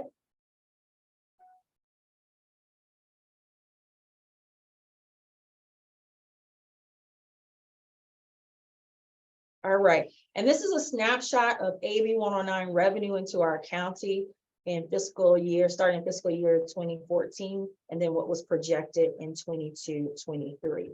So I want to note here this top row that says base funding.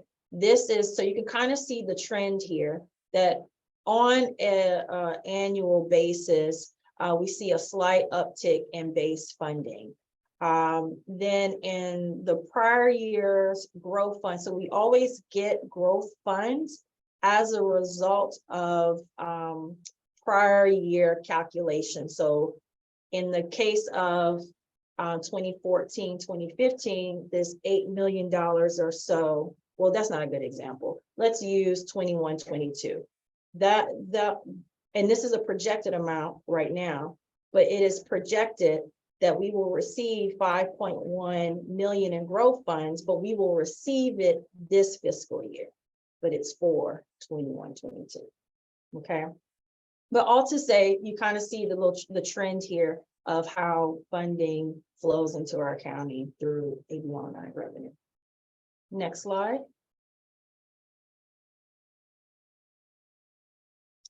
So we could take a moment now and let's first look at the Q4 financial summary. Well, let me first explain what each of these documents are, and then we can take a quick look at them.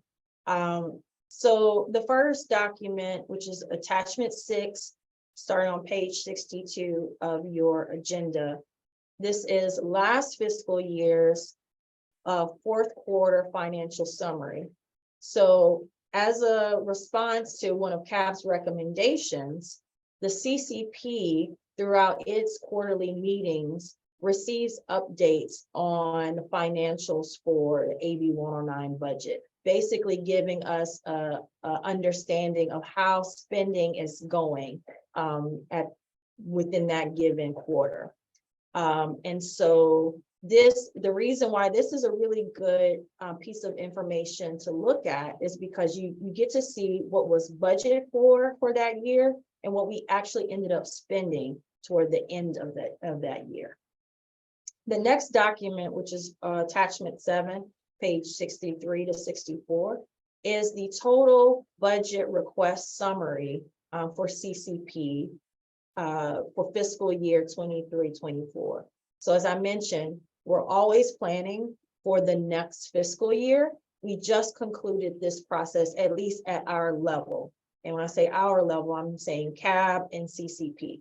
CCP just approved its recommended allocations for AB 109 funds for the next fiscal year, for fiscal year 23-24. Then where it goes from there is that it will go to the Public Protections Committee, who will also review it and either make changes or approve it. And then it will go on to the Board of Supervisors, who will then approve it as part of their general approval process for the county's budget.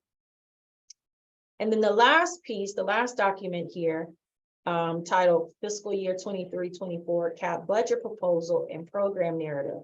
This is the recommendation that you all had, that you provided to CCP on funding allocations for your community programs, okay?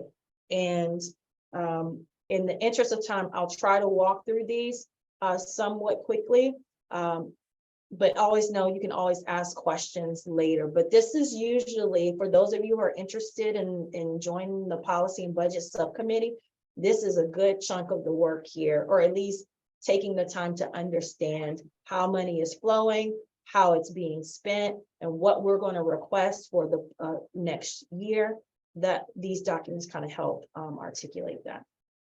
So, well, let me feel the room real quick. Would folks like for me to go through each of these documents, or would you prefer that I move forward in the presentation? Let me feel where you guys are at.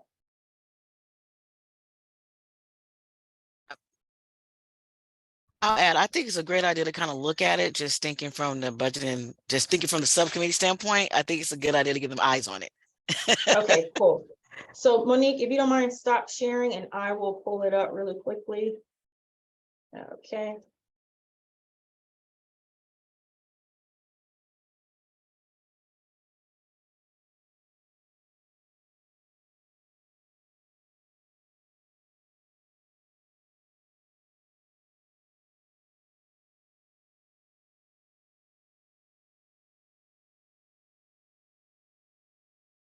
Okay, can you guys see the agenda? So we'll look first at, am I on the right day? Yes, so, oh, may have had the page numbers wrong in the presentation, my apologies. So here is fiscal year 21-22. Again, the fiscal year we just concluded. Well, just concluded back in June of 22. So, this is the financial summary. As you can see here for our county, our base allocation was budgeted at 26.4 million. What we actually received was much higher than that, right? 29.9 million. And then you see what the difference is there between what was budgeted and what was the actual. We have our growth funds here that we budgeted for, or what was projected was 1.2 million. What we actually received was 3.8. And so you see the difference here between those two, okay? Now, in terms of expenditures, total expenditures, so I'm looking at this line here. Total expenditures, we budgeted for about 30 million. We actually spent 27 million, leaving us a difference of 2.6 million. So the trend that we're seeing here, which is kind of a good problem to have, is that we're receiving more than we anticipate and we're spending less than we anticipate. So that brings, into question, okay, how can we do more? What do we need to do more with this funding? And if we're not spending at the levels that we had anticipated, why or why not, right? And usually there are a number of factors that go into play around that. So Justin, I see your hand up. Yeah, just a quick question. So on the first line item under revenue, you have budgeted versus actual for the base allocation. How did the base allocation increase? Doesn't that come through the gross allocation? You say that again. You said, how did the base allocation increase from what was budgeted to what we actually received? Yeah. Yeah, so again, we budget based on projections we received from the state. What we actually received from the state was much higher. So somewhere along the way, there's usually some sort of budget revision that happens at the state level where we end up receiving more than anticipated. And that's outside of the growth allocation for the year. That's outside of growth, yes. Wow. Okay, great. Thank you. Mm-hmm. One other thing I want to bring your attention to is that we have what we call the fund balance. So this is the total amount. This is just for 1 year, right? What we were looking up here, the revenue, the total revenue versus the total expenditures. That's just for 1 fiscal year. But then we also have what we call the fund balance, which is essentially accumulation of funding that's kind of been sitting there for a couple of reasons. One, for reserving resources in the event we go through a major economic downturn and we have some funds available to us where we can cover the cost and reduce any opportunity for disruption in our services. But if we continue down this path, right, where we receive more base funding and spending less than what we've projected, then we may find ourselves increasing the size of our fund balance, right? And so during last year, when I'm saying last year, calendar year last year, CAB did have an opportunity to really share their concerns and interests in finding other means to spend down this excess funding that is now within our fund balance. And I can tell you, we're not the only county that's experiencing this as well. There are other Bay Area counties that I know of specifically that are also having growing fund balances. And so they're also scratching their head thinking about, okay, what more can we do? Rarely has there been a time where you have robust funding where you're like, oh, we can do more. It's usually the other way around. So again, somewhat of a good problem to have, but a problem nonetheless that would probably have to be solved. Yes, Justin. A couple follow-up questions. This is really helpful. I appreciate it, Patrice. So the funding that is here that is a balance, is this restricted to the department and can't be used somewhere else within the county? So it is, so AB 109 funds are restricted funds. It cannot go into a general fund or anything of that nature. So later in the presentation, I'll share with you some of the language that's used to help define what public safety services mean, which gives you more detail as to how these funds can be spent. But yeah, so Awesome. it does not go into other pots. And then the second follow-up question would be with regard to your base allocation moving forward. Is the state looking at counties' balance of funds moving forward to either like maintain or reduce a county's base allocation because of excess funds being available? I can't answer that question definitively. I would say it would be not uncommon if they were to look at that. Our county administrator's office will probably be the first to be notified of that, but that is the state typically, I would say, just in terms of other state entitlement funds that I'm familiar with, does kind of keep an eye on that, but also gives room for counties to figure out what they're going to do with those resources too. You all may have heard in the news that there was this, we're anticipating a 20-something billion dollar shortfall in the state's budget. So some of those factors may come into play as well as to what future allocations we will see. So those things, at least from the state level, I can't say definitively if they're looking at AB 109 fund balance specifically, but there are other factors at play that help at least inform us of what to do going forward if this is going to be an ongoing trend, or we might see a reverse. Wonderful, Yes, thank you. I was just going to add into that. This is, it's definitely happened in other areas through like the Mental Health Services Act. We were not one of those counties that had a large unspent surplus. We had a small unspent surplus in that category.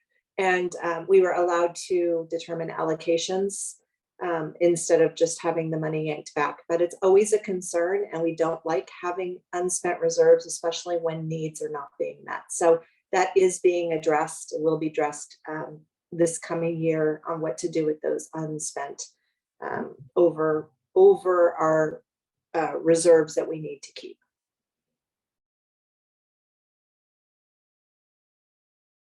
Great, thank you. Any other questions, comments? Patrice, Yes. might I comment, we'll follow up here with Justin. CAB was on the money, literally speaking, and they went back to CCP, that's the Community Corrections Partnership, and we asked for increased funding in housing, behavioral health, employment, and pre-release engagement. And just to show you that, yes, there were excess funds and CAB did react.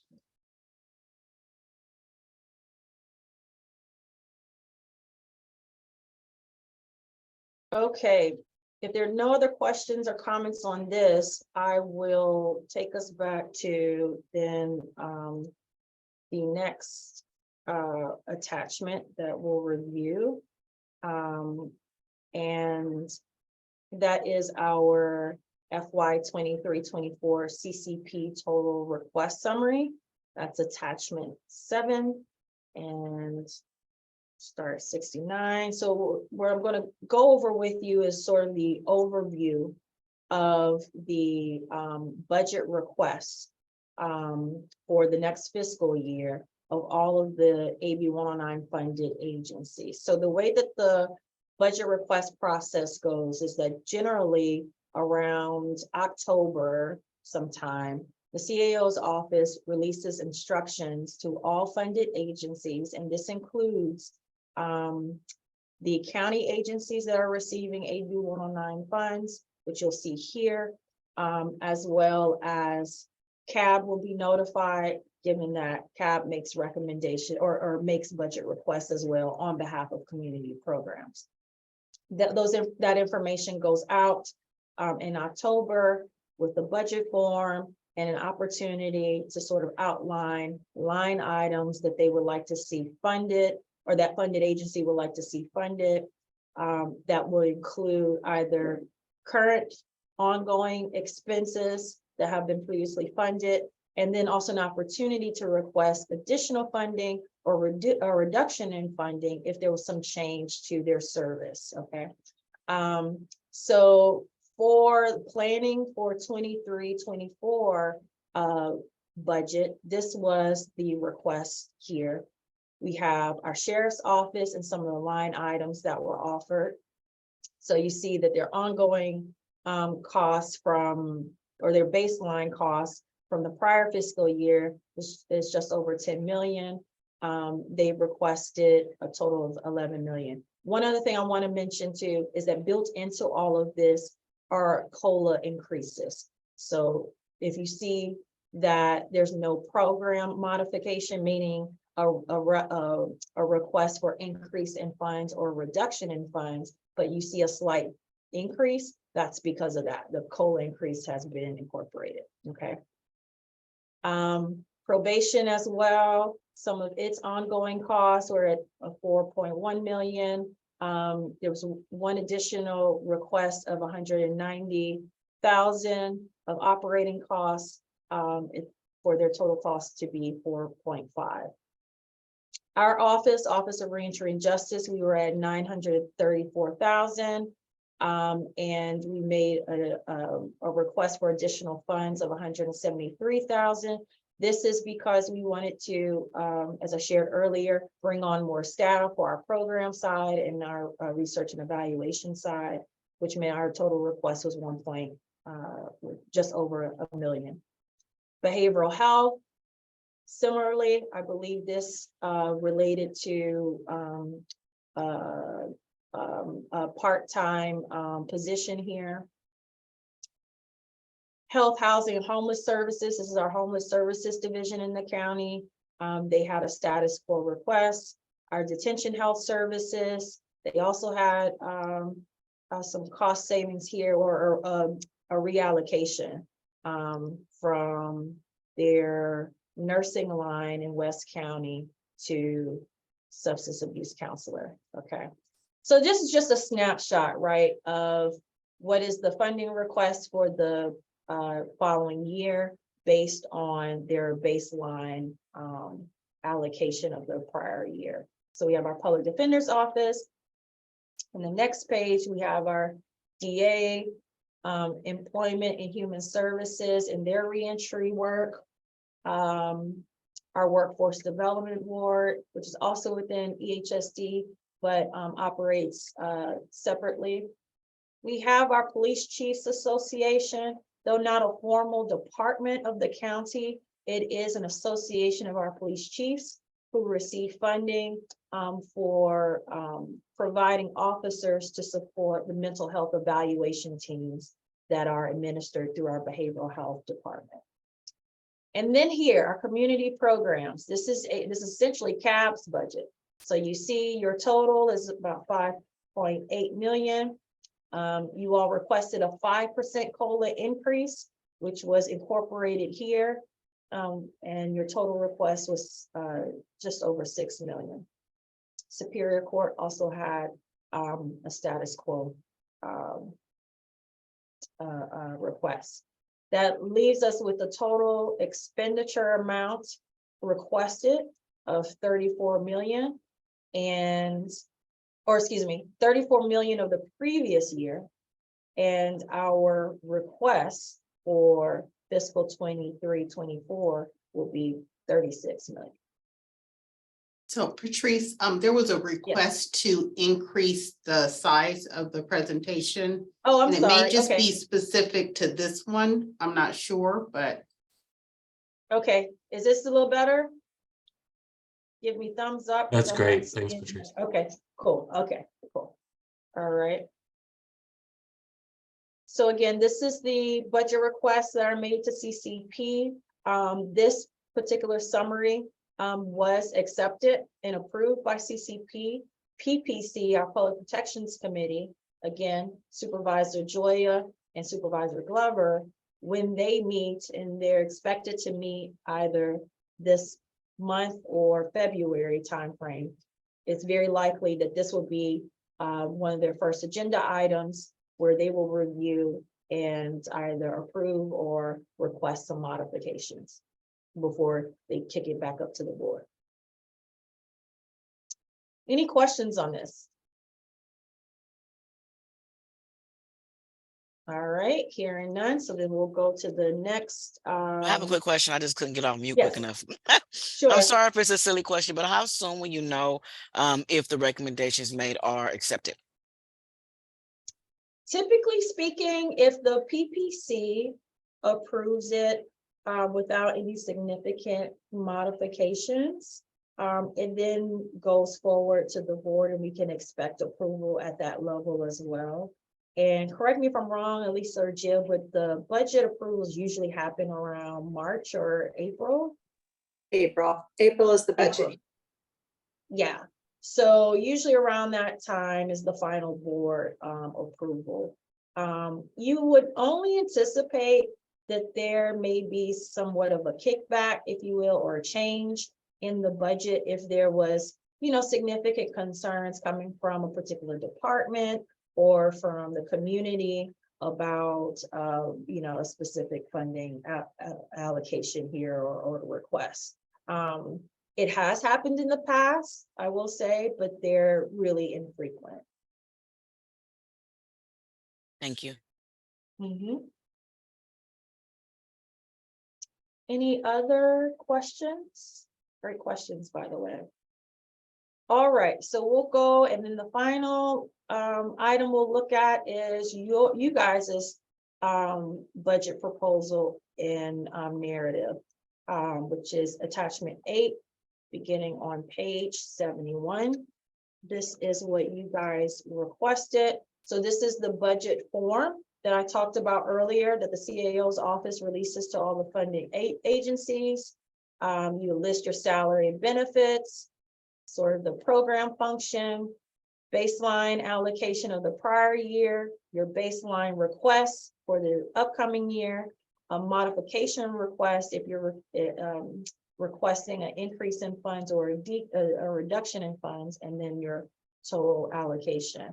Note here that this particular form, by the way, has changed quite a bit over the years. Again, all due to CAB's recommendations and requests for more transparency. So that then includes an outline of FTE counts as well. So you can have a better sense of the dollar amounts, how are they matching up with the time allocated, staff time allocated for that.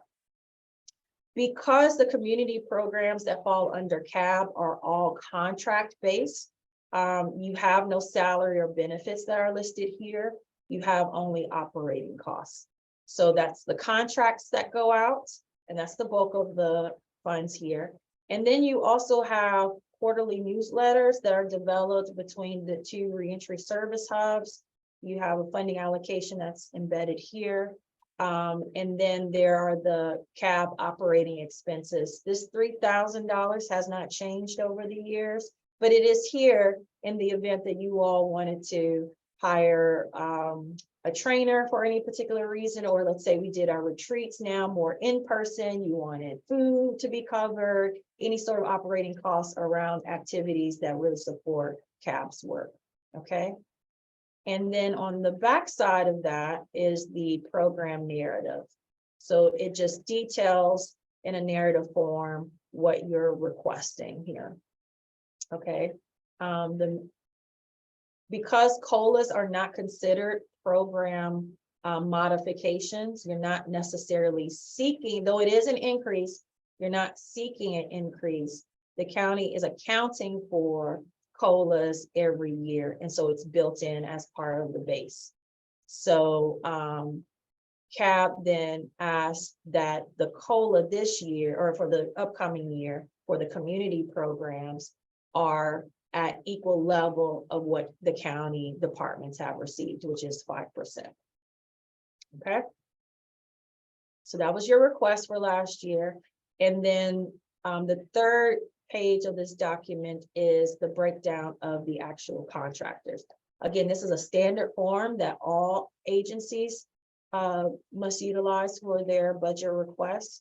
And it's a good way to see how else are the funds getting out into the community. Obviously for CAB, it's all community driven, right?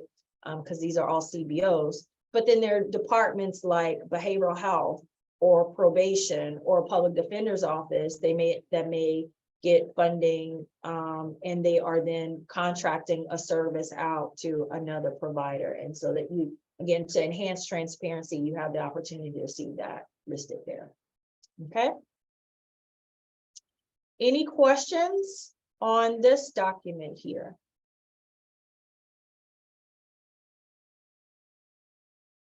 Okay. So then I will stop sharing this doc, and Monique, if you don't mind putting up the presentation again. So we went through all of these. Next slide.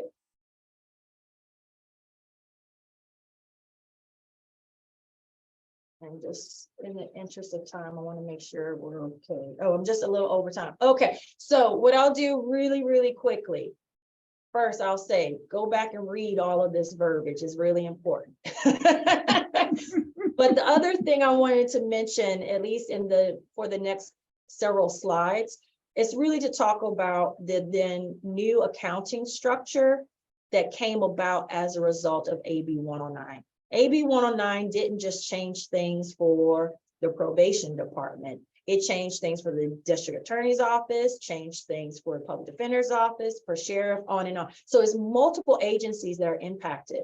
And that then means that then the accounting for funds and how they flow and how we receive them also was also shifted as well. So, so this slide just simply states that there was a new accounting structure as a result of AB 109. That's called the local revenue fund. Every county government, or really every government entity, has an accounting structure. They have accounts that have certain names, and there's certain legislative language that restricts, right, or has certain specifications as to how those funds are to be utilized. So all of that has to be followed by our county. In this case, for AB 109, we have 10 different individual sub-accounts and special accounts that were created or reorganized as a result of AB 109. Next slide. These are the accounts. I won't go through them, but they're here. Next slide.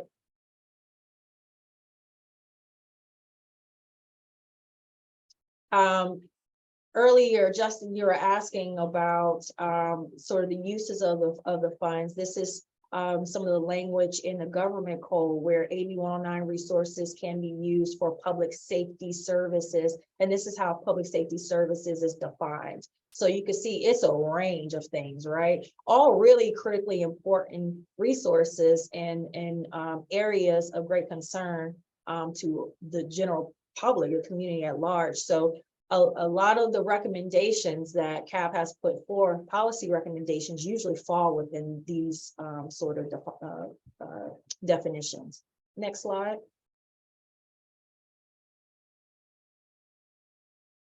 We have a community corrections sub-account. That's the primary account where the community programs are funded through.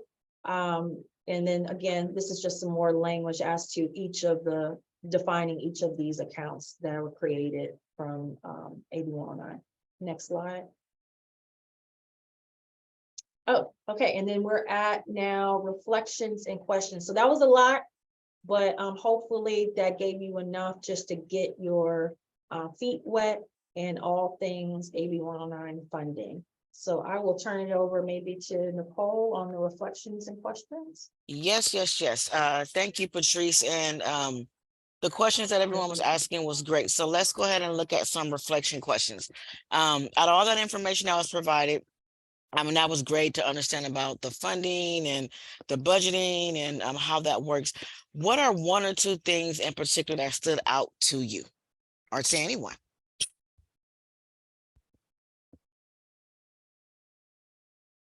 Let's see if I can see hands here.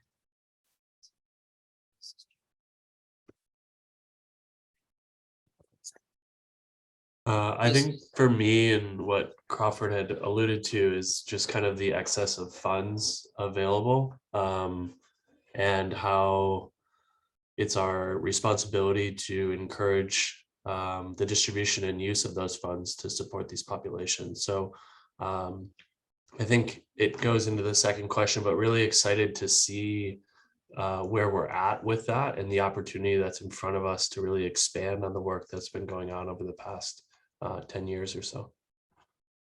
And if you have something you want to add for the second question, go ahead and do that. We don't have to do them directly in order, but I really appreciate your feedback. So if you have anything that you want to add to that second bullet, you're more than welcome to do that also. I think that was Justin. I'm trying to see all the faces up there. And I'm good. Anyone else can join in. Thank you. And I mean, I definitely agree with you. Being part of policy and budget last year was my very first year, and I've sat on 2 of these retreats, and that's really when it stuck, when I had to pick up Patrice's head to go over. So even though you hear it right now, you're going to want to hear it again. So for me, seeing how the money moves around, seeing how the important part that CAP plays in this in reference to the recommendation, understanding how the budget and the funding is each year. Another part that stood out to me when I learned about policy and budget was how we look at the funding a year ahead. And it took me a second to catch on to that, but that was one interesting thing for me. Anyone else?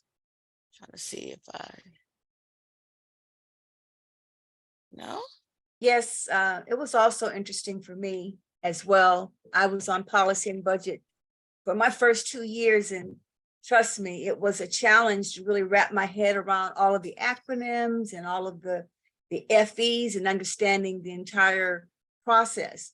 But I am so glad that I had that opportunity, because it did give me a broader scope, where this time revisiting it, I can kind of follow along and understand it. But it took me, 2 years to really kind of mesh into that financial aspect, because numbers were definitely not something on my radar.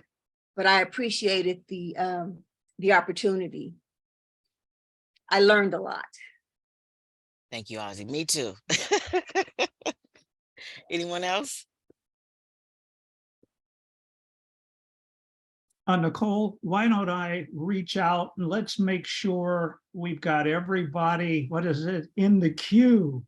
Okay. For example, let's go Brenda. Let's make sure Evan has a chance to, just to reflect. You may not have something. LaTanya, let's move to Evan. Then let's move to Rena, etc.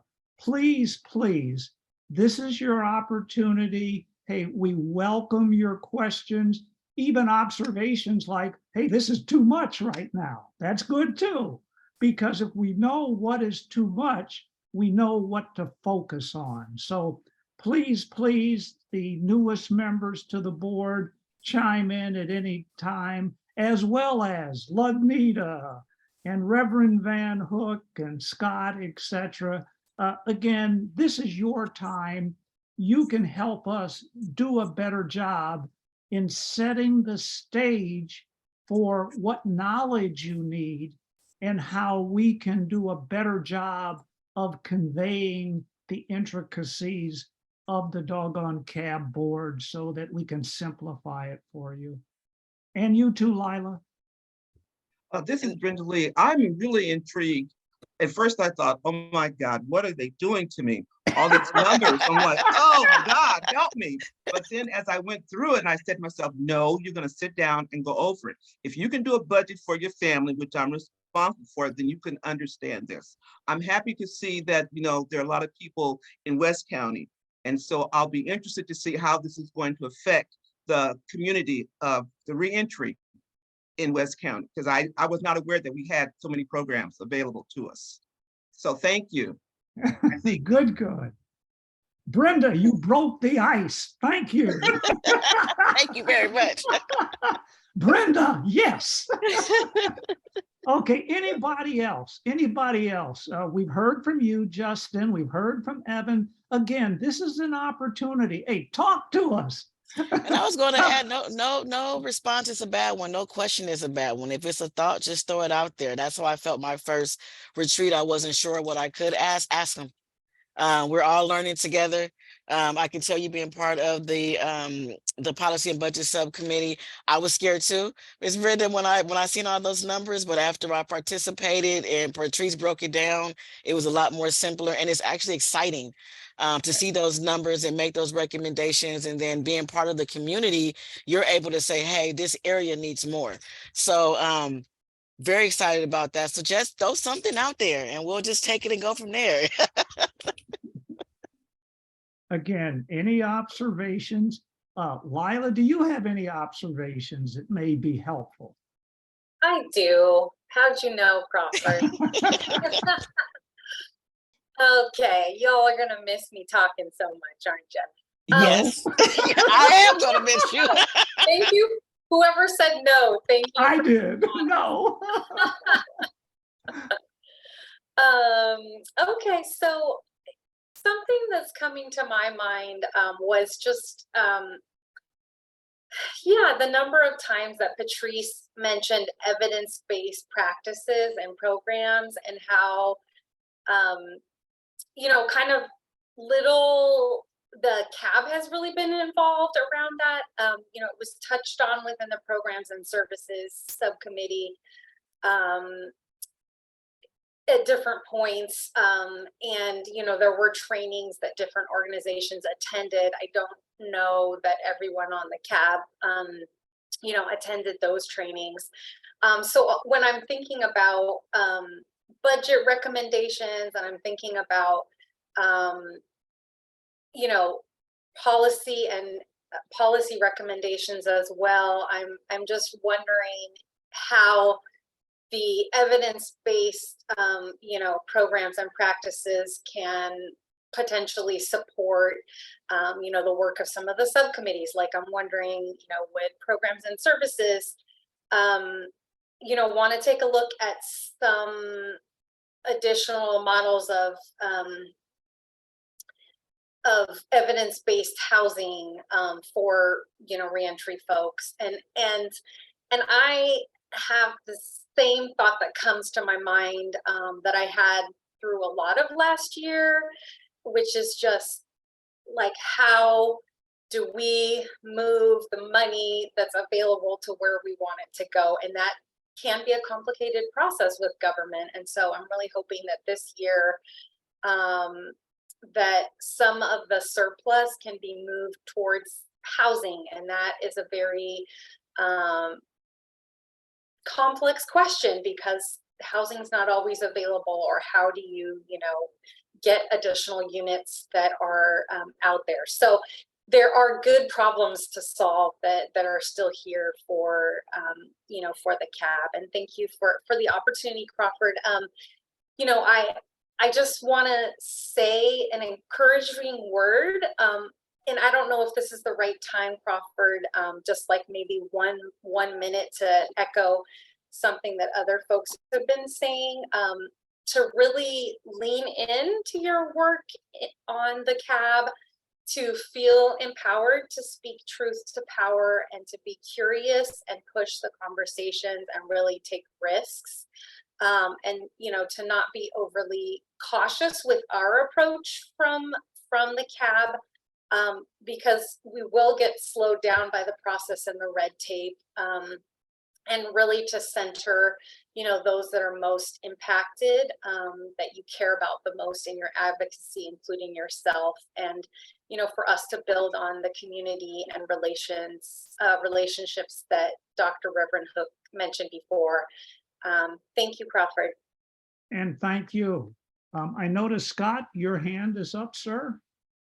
Yeah, it is, sir. And I didn't print out the, excuse me, the full PowerPoint. Is this the last slide? Is this the concluding part of this first session? No, well, we have a few more to go, Scott, and we're going to have a break afterwards. And we have a few more things on the agenda, sir. Okay, well then I'm going to save my comments so that we don't run out of time for the things that you have. Okay, fine. I'll then. wait till later then. Thank you. Okay. Any more questions? Again, let's get the newbies first. We're not letting you off the hook, doggone it.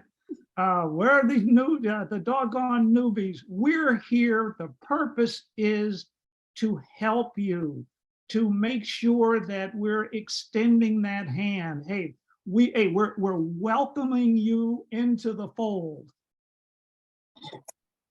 Crawford, it's evident. So I had quite a few thoughts, and I guess if I'm kind of going through some of the questions, one of the things that stood out was just the amount of funding. Just it's a great amount of funding. Of course, we could always use more, but there's definitely a lot to deal with there. I think similar to what Lila was saying in response to Patrice's references to the evidence-based, yeah, I'd like to kind of see some of that, depending upon which committee, coming from education, we're also, kind of evidence-based, data-driven. And so where are the successes and what the recommendations have been? Where are the kind of the gaps in that data? And also something I appreciate about Lila's presentation about the committee was highlighting what had been worked on and where it was going. Having been a new person in group before and also having been a longstanding committee member in other committees, there's always that transition of, oh, well, we've talked about this before, or this was tried in this way before, or, well, we're working on this thing. And then someone comes in with a brand new idea that can maybe takes it off, which is not necessarily a bad idea, but it's just a new idea. So I think that for me and seeing Patrice's presentation and hearing all the information is really helpful to get that context and relationship of where you all have been. But those kind of pieces to me are really helpful coming in, even in terms of deciding like where each committee is and how I can be of assistance to a particular committee, depending upon kind of where they've been at. Well, thank you, Evan, sir. Here's what's so neat, and I use the word neat about CAB. Yes, you may have a primary committee, but by George, if you want to sit in on all the other committees, have at it. You can have input, you will be listened to, and we will take your comments seriously. And that is what I found when I was a newbie, just being able to check in on other committees to see what's being done and how they were doing it. So hey, we welcome you. And if you have interests in more than one committee, yes, you can have a primary committee, and doggone it, you're welcome to the other one that you may want to select. So thank you again, Evan. Any other questions or reflections or anything we can do? Because we have another break scheduled because we want to give everybody a chance to get up and have a moment of reflection, and then we'll start back again in exactly 10 minutes. And we're going to start back. We will have a special guest with us, and we're going to get into some lessons learned and just hear from somebody that's, I'm trying to think of the best expression. Oh, I got it. He's been around the rosary bush more than once. So he should be able to kind of guide us and share a few things with us. And then it's up to the rest of you. I say go at him too, because we're not going to let him off. I think we go at him with some tough questions. We'll see what Michael will be made out of. Okay, let's take a 10-minute break and we'll be back exactly 12:45.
Good afternoon. We're back. We're back from our break.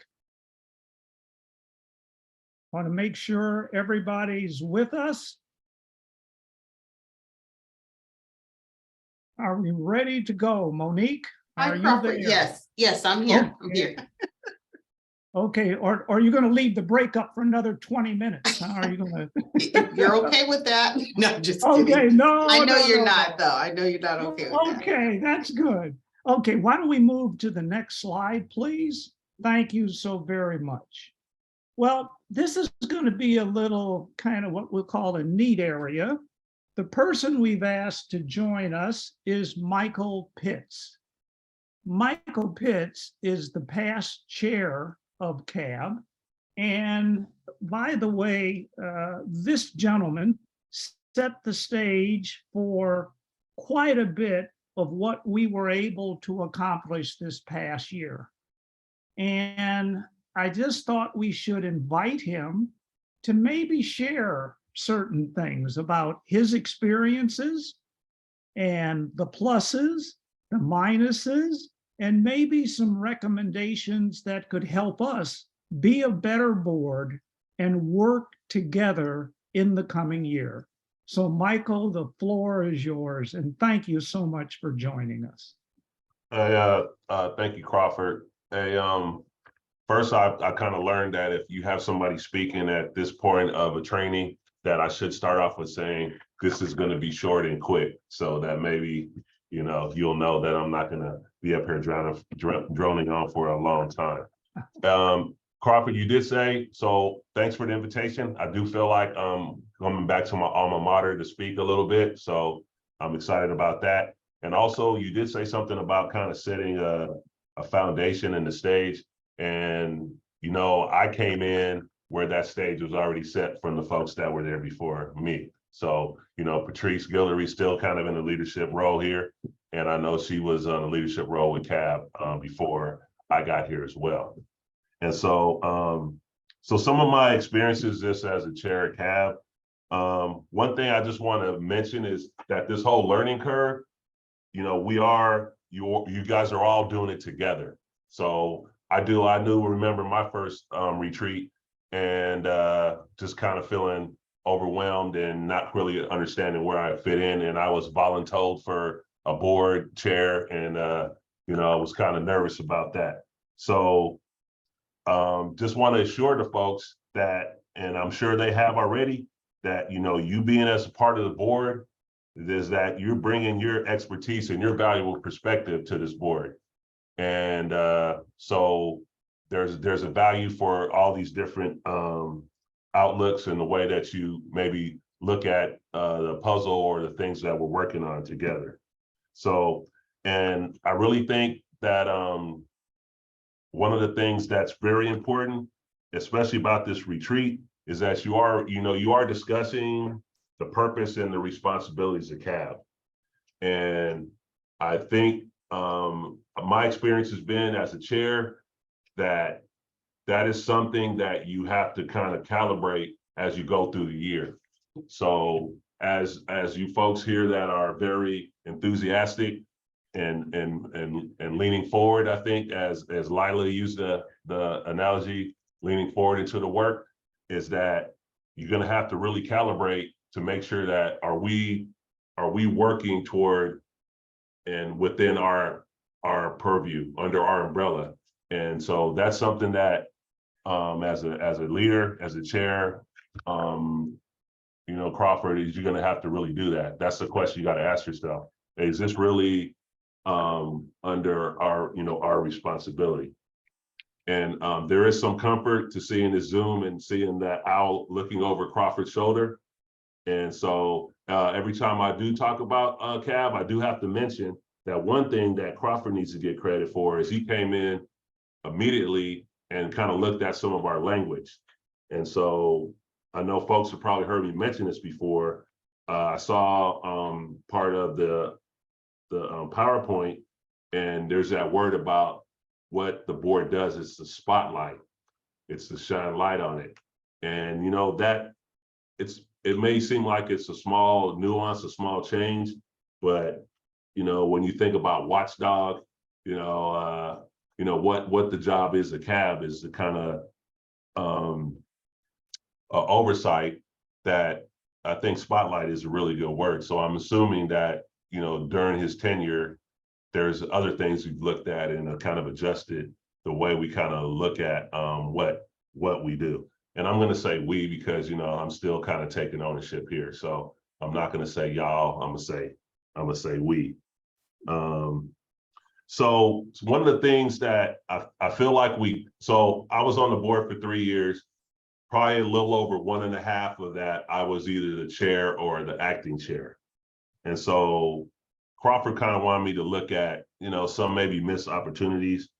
And I feel like we really kind of got to this in the last year, but it's the idea of kind of thinking about what services or what their needs are that aren't necessarily covered already by that pie. And I think folks that have been around for a while, maybe I should have came up with another analogy, but kind of rolling their eyes about the pie. So the way I looked at CAB was, okay, there's a pie. And then CAB's job is to look at how that piece of pie is cut up. And not necessarily saying the pie needs to be bigger or, we need some ice cream on the side. It was just that pie. Well, I think the board is there now where you're really looking at what are the needs, and then you're making a necessarily recommendation in that area. So you may not be able to be in a situation where you can actually recommend a dollar amount, but you can say resources for realignment, AB 109 resources need to go to this area. And so that's something I feel like kind of came in my last year, and I feel like the board is building on that. So I want to just jump to things that I thought was like awesome and great. And I call it, a little bit of it is like this nerd excitement. I called it because there was things that would happen and I felt like I was very elated, and everyone else was kind of sitting around like, yeah, why? why is that a big deal? So I had to kind of explain that. So some of the things that hopefully the new board members can take for granted, but it was a very big deal on how the county, how the agencies responded to CAB's recommendations. So they were just really taken very seriously, addressed point by point. And it was a beautiful thing. And anybody who's dealt with, the analogy I use is, I don't know if anybody has had experience with the grand jury, civil grand jury. So the grand jury does a report, and the grand jury does a report, sends out recommendations, and then the agencies have to respond to those recommendations and either say if they're going to implement it, or is it something that they're not going to implement, something that they're going to implement, something that doesn't make sense. So it was a real big deal that the CAB recommendations were basically attacked in that manner. So hopefully that's going to be old hat for you new folks, but I just want to say that's a big deal. I feel like that's an accomplishment that we did. The most excited I was, where it seemed like it was just me, was the fact that there was a mid-year adjustment to the funding, and there was a cut in the budget for AB 109, and the CAB recommended that CBOs do not absorb that cut, and they didn't. I was listening at the meeting where it was decided they went with our recommendation, and then county agencies, they absorbed all of the shortfall. So that was kind of a really big deal to me. And then also the CAO's response to the recommendations for budget clarity and reporting they jumped on that as well. It was great. And for you folks that were on policy and budget, I feel you. I don't have a finance background, so you know, through the support of ORJ and just the CAO's office is kind of simplifying it and banging at it, I finally kind of understood it. So if you're still in that learning curve, hey, don't worry, you'll get it. And probably the last thing that I want to say is that one of the things that I know I tried to do, and I wish I'd have done differently or better, was trying to have a succession plan.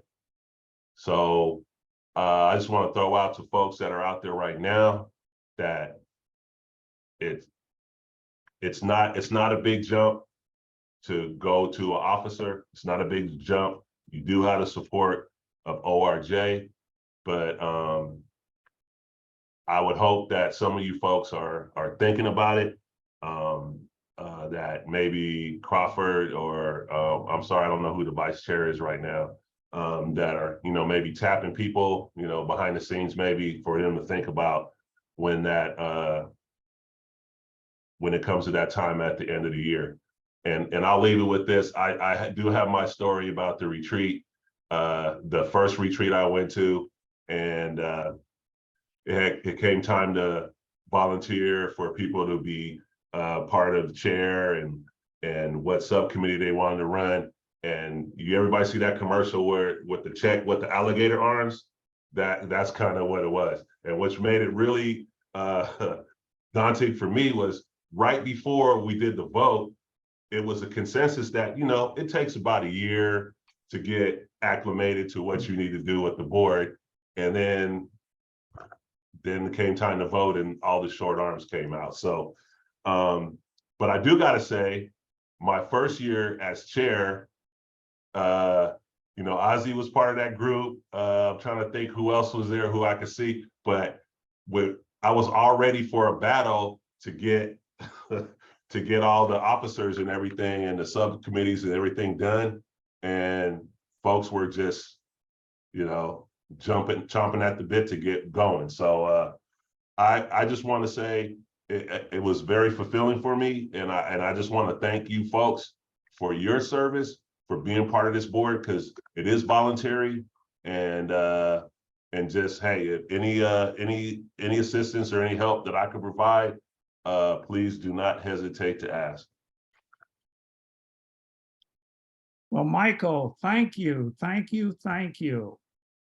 Questions, any questions for Michael? Again, a wealth of knowledge. He's been there, he's done that, and now he has a chance to reflect. So again, any questions? Newbies first. Any questions for anybody that's new, followed by members that were on the board last year? Any questions?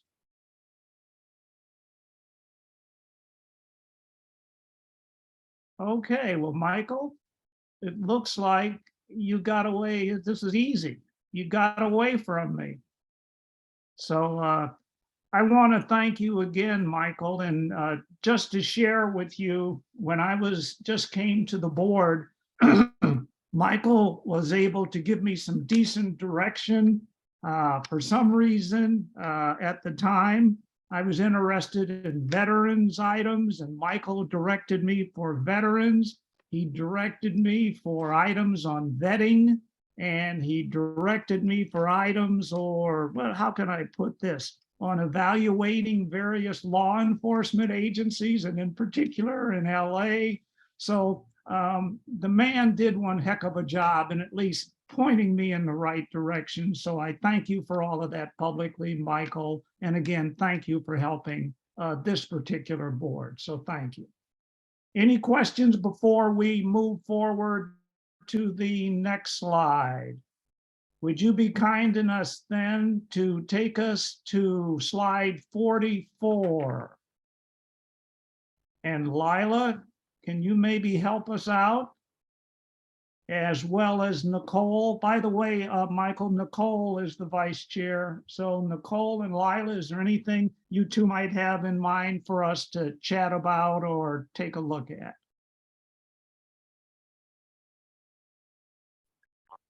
I like this reflection question right here. Yeah, if anything is coming up for folks around this reflection question, if they want to share.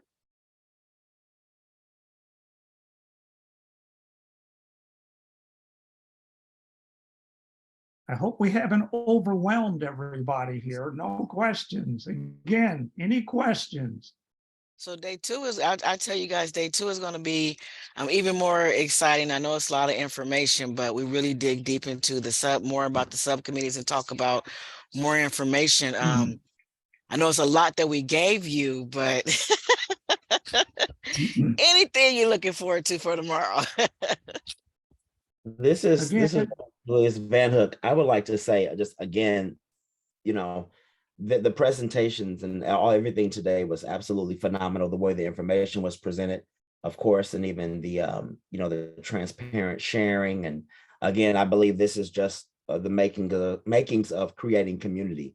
And I'm looking forward to, again, just continuing to build community tomorrow and learning more information. But today it was great. I have to reflect on today because I learned some things that I didn't even know, and I've been around for a while and my hands in a little bit of everything. But this was wonderful, and I'm looking forward to just going higher. Thank you. Thank you. Any other comments? I just appreciate that overview, Nicole, because yeah, I'm looking forward to learning more about the committees and what's been going on.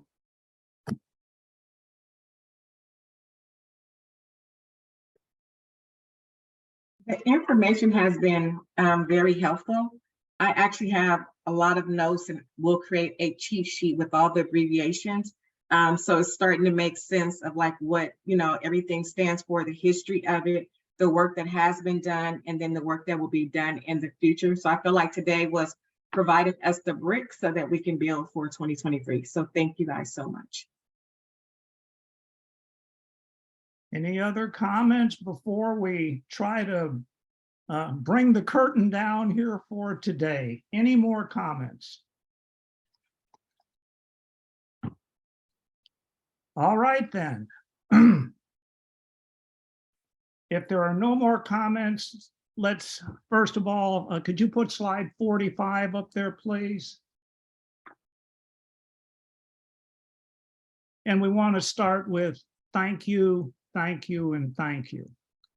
And we really want to say thanks to everyone, and most important, for your patience and your willingness to go through this orientation.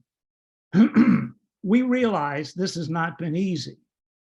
After reflecting overnight, please come back tomorrow and we'll attempt to address any unanswered questions.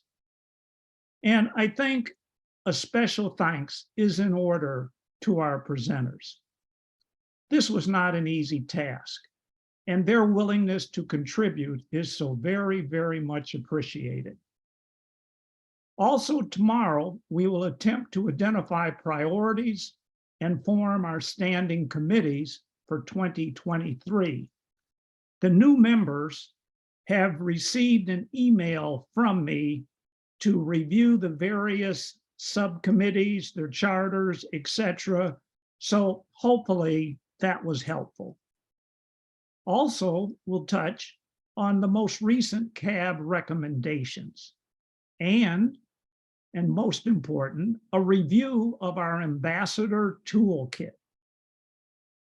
We would ask for your active participation while we explore and build on shared knowledge. Again, please ask questions. We plan on wrapping up with a recap of the leadership team, our standing committee structure, and hopefully setting the stage for 2023. Unless there are not further questions, we can adjourn until tomorrow. Questions first? Do you see any that I'm not seeing, Monique? I do not see any hands raised. Thank you so very much, and to all, we adjourn until tomorrow. Thank you very much. Thank you. Thank you. Have a good evening. Yeah. Thank you. Bye, Patrice. See you. Bye, Michael. Bye, Michael. Bye.